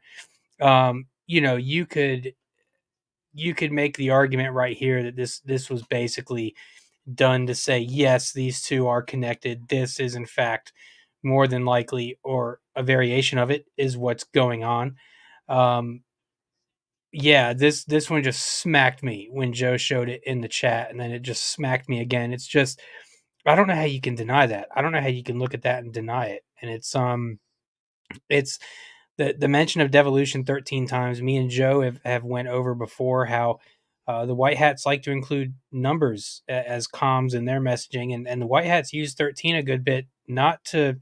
It's kind of like a gotcha bitch right back at them is what our usage of 13 is, because they've liked to use that number for quite some time. So the mention of it 13 times there is, and then like Burning Bright piped up the first version, it had 4 mentions of devolution. The next one, it has 13. You add them together, that's 17. It's not a coincidence. And there are plenty of people out there that say devolution doesn't vibe with Q, and devolution stands in opposition to it. And there have even been people out there that say John hates Q. And I just have to remind folks, we had John on for about 3.5 hours in Eye of the Storm. We were banging devolution and Q off of each other, and they fit pretty damn well. And I think actually it's my take that the Q drops were kind of outlining not just the reasons for such a thing being put in place, but actually the process of it being put in place. And so I think that it all works together. Even PD 51 works into all of this as well, man. I think that there's multiple things at play right now, kind of safeguarding our country, if you will. I'm not going to pretend to know those. I know devolution. I clearly don't know it to John, Burning Bright, or Just Humans level. That's what they do. Kind of like the Q thing is my area, but I do know that there's something way bigger going on than all of us can really see. And I think that's also part of the reason Q says you have more than you know. That's kind of a very, very, very close to snarky, like, Jesus, guys, how are you not figuring this one out yet? Like, that's kind of how that comes off to me. And I feel like that's where we're at. And I feel like the run up to November is going to be pretty intense and pretty chaotic. But I feel like we're going to see a lot of this stuff coming to fruition that we've been waiting on, man. Can I be completely honest for a second? Look, I've heard some of the details debated on devolution and Q, right? I've heard details debated on any of your favorite influencers' research when it comes to this process. I don't know whose details are exact. I don't think we're supposed to know. But I will say, if I was John Harold right now, with all of the research that I've done, and it started to line up in ways like this, I would start to maybe understand why Kash Patel tried to separate himself just a little bit. Sorry, I'm not good at biting my tongue. That's a real thing. Right. But it starts to make sense why that might have happened at a period of time when people were taken off of Twitter, and you know what I mean. Look, these guys. I'm just saying, these guys, Trump, Kash, Flynn, they're especially guys in the operational role. Let's just assume for a moment that Flynn and Kash are super involved in the operational role, right? Do you really think they're going to come out and say, yup, Q and devolution are 100% on point? You guys go follow that shit. No, as a matter of fact, dude, I'm going to hazard a guess. They're going to say and act the exact opposite. They're going to come out against it. They're going to slam it. They're going to flame it. They're going to try to make it look like garbage, because there's this little thing called operational security. I'm not too many sure people are actually aware what that means. They say they know what it means, but they don't know what it means, because these are the same people that'll be like, oh yeah, OPSEC all the way, but well, why did Kash slam devolution? Really, dude? OPSEC. Right. You can't. Thank you. Operators don't divulge. That goes right up to and including people that are operators slamming the mission they are a part of to keep people off the trail. That's how this Ghost Army shit works. That's how PSYOPs works, man. Let me give an example. Wait, hold on. Let me give an example. I'm going to pretend to be Trump for a second. I don't really know what Q is, but I hear they like me very much. I don't know what Q is, but I know they stand against pedophilia, and I'm not against that. Right? But I don't know what it is. I don't know what Q is, but let me retweet this meme with a gigantic Q in the upper right-hand corner. It's shit like that, man. But even Flynn and Cash are going to be far separated from the stuff, even from that kind of stuff. And they do things to give little nods, but it's like, no, they're not going to come out and say it's all legit or it's all real. They're not going to come out and say what's what. That would be colossally stupid. Why don't you just tell the enemy what we're doing? They're probably, as a matter of fact, if I was the head of this whole thing, I would make every effort to smash all over everybody pushing it. Just to put that plausible deniability and doubt out there, because if the deep staters are watching that shit, they're going, oh man, those guys don't even believe this shit is real. These Q people really are stupid. Meanwhile, we will not announce further military operations or when we will attack, but attack we will. Paraphrasing Donald J. Trump. Yep. All right, Abs. Well, we've already gone way over the 2-hour mark. Bro, I have a blast hanging out with you. I hope you want to do it again. I don't know. Next month, maybe we'll get together if you're down. If not, you can tell me I stink off the channel. Don't do that while we're on the show. I'd appreciate it. No, man. I think if you've followed me long enough, you know that biting my tongue and not being blunt Right. is a very weak point for me. So if I didn't like you or didn't enjoy being over here with you, you would know it 100%, my friend. Well, I definitely had a blast, bro. This has been an absolute honor yet again. You know, I don't mean to cut you off. I was just looking at the calendar here. It appears that July 4th, which is my birthday, is on a Thursday as well. I might have to pop over here for a little bit on my birthday, man, if you're doing a show that day. Okay, I'm gonna have to ask the boss. The boss is the female in the house. Oh July yeah, 4th no, is a holiday. There may be that's a what family thing. But, that's Barbara's the boss, except I call her the warden. She's the warden. So she ultimately has say what goes on in the yard, man. I may change Kim's name to the warden. Have at it. Yeah, no. Let's talk on back channels. I will leave Thursdays though open, and I'll let you know whenever I have a Thursday that I'm doing. If July 4th is open and you want to, I'm all about it. Yeah, I'm either going to do that or I might do some kind of like little July 4th birthday bash over on my own Rumble channel. And if I do that, maybe you can drop in for a few minutes. I would love to say hello to the folks.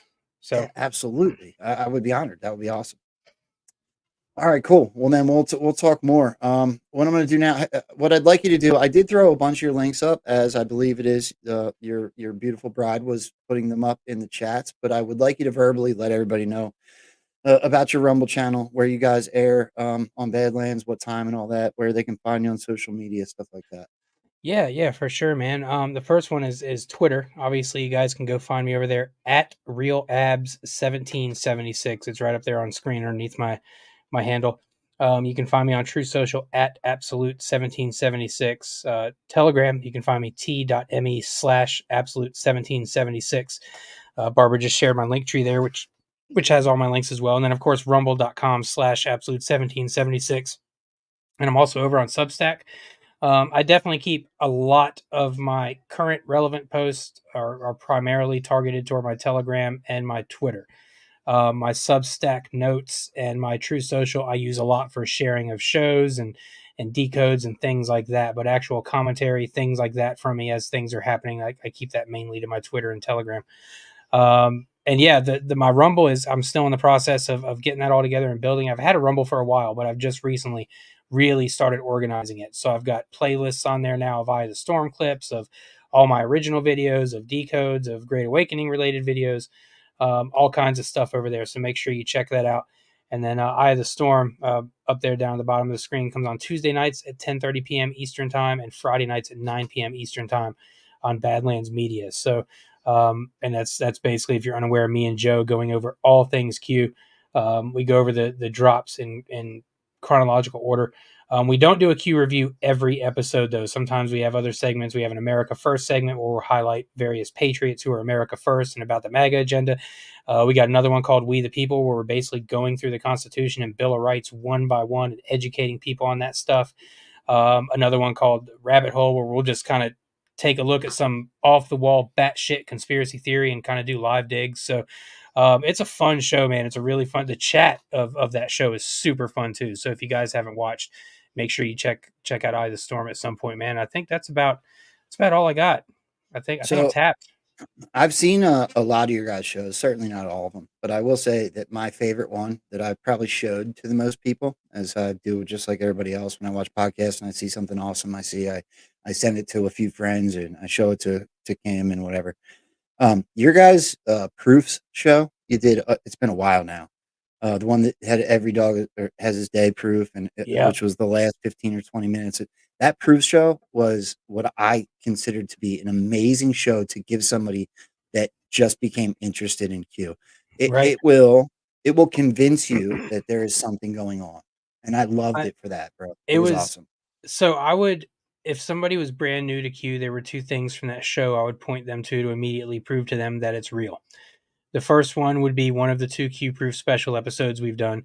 And actually, I'm in the process of going back through all the episodes from the get-go and clipping all the Q review sections, all the Q-Proof sections, all the America First stuff, and putting them into their separate clips on my Rumble so that if you want to go see the review section from drops 1 to 10, boom, you can go watch this clip and see them. And so I'm in the process of doing that. It's going to take a good minute to do because I think we're at 130 episodes now, but it's something I'm working on. And so I'd recommend them go check out the Q-Proof specials, or a couple weeks ago we had General Stephen Quast on for an interview. And there was a moment for me in that interview. And first of all, he's super humble and super nice and super approachable. And also one of very few people that's so intelligent. It intimidated me to speak with him and have a conversation with him. But the second thing that really blew my mind is when you're sitting there with a 3-star general from the Air Force and you're watching the Space Force Q-Proof and he's giving his opinion on a Q-Proof. I don't know what else to tell you folks. That this man was a pretty decorated general in the Air Force and he knows his shit. And he's sitting there watching a Q-Proof and giving his opinion on it and not calling it fake. So you guys can take from that what you will, but that's one of those things where it's like, if you think it's fake, go watch those Q-Proofs and watch that interview with Quast. When you're done with that, you're not going to think it's fake anymore. Well, and no, General Quast is coming as soon as he gets back from his space seminar. You're going to have so much fun. Oh, he's such a great interview, man. He's so easy to talk to. But you're going to have fun. I'm going to tune into that. That's going to be great. Yeah, I was talking to Beer at the parade about it this morning. I can't wait for General Quast to get here. It's going to be amazing. So, all right, Absolute, dude. It was awesome. It's always fun to hang out with you. We will talk more on back channels and we will do this again. I'm going to say goodbye to you, drop you down so I can do my last thank yous and bounce out of here. Indeed, man. It's been a pleasure. Thanks for having me again, brother. Absolutely. Tell your wife thank you very much. And for anybody that doesn't know, I didn't post all these, but she did in the chat of Rumble put all of your Substack links. I see chapter after chapter after chapter. She's going ham over there supporting you, dude. It's really cool. It's what she does, man. She's great at it. Yeah. All right. Well, thank you. We'll see you next time, dude. See you later, guys. Bye. Well, how freaking cool was that? Yet again, another amazing guest. Look, I don't know. I don't even know. Like, I get excited when we have such really cool shows like this. And just so everybody's aware, next week I work, but we had such a good time hanging out yesterday that JF Anon and Smart Paul are coming back next Friday to continue that amazing conversation we had yesterday. And how cool was today? Right? That dude's awesome.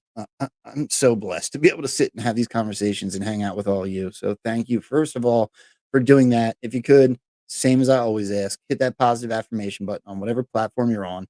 And let me run through and see. I don't know if I missed anybody. If I did, I don't ever do it on purpose. I am super grateful for everybody that supports this show. It looks like I'm good over on Rumble. Pill.net's pretty simple. Beverly gifted some shades. Much love, Rambo. Keep up the great work. Thank you very much, Believer. Believer, you went ham today. Gifted a can. General Samuel Fields gifted a cookie. Thank you. There's Believer again with a cookie. Believer again with a can. Nice, Paul. Us. Believer with a can. Believer with a can. Back in the day with a cookie. Back in the day with some shades. General Samuel Fields with a cookie. Man, you guys went hard today. All the way back to Max Force, Smash Memes, and Braves Piano 29. Can, cookie, cookie, cookie. Thank you guys all very much for supporting. Thanks for being here. If I do figure out a way to do, I'm trying to do maybe one show before Friday. I work night shift Monday, Tuesday, Wednesday, so I may sacrifice some sleep to do this with you guys at least one more than maybe 2 days next week rather than just Friday. I will let you all know in the Telegram or on Twitter if that's the case.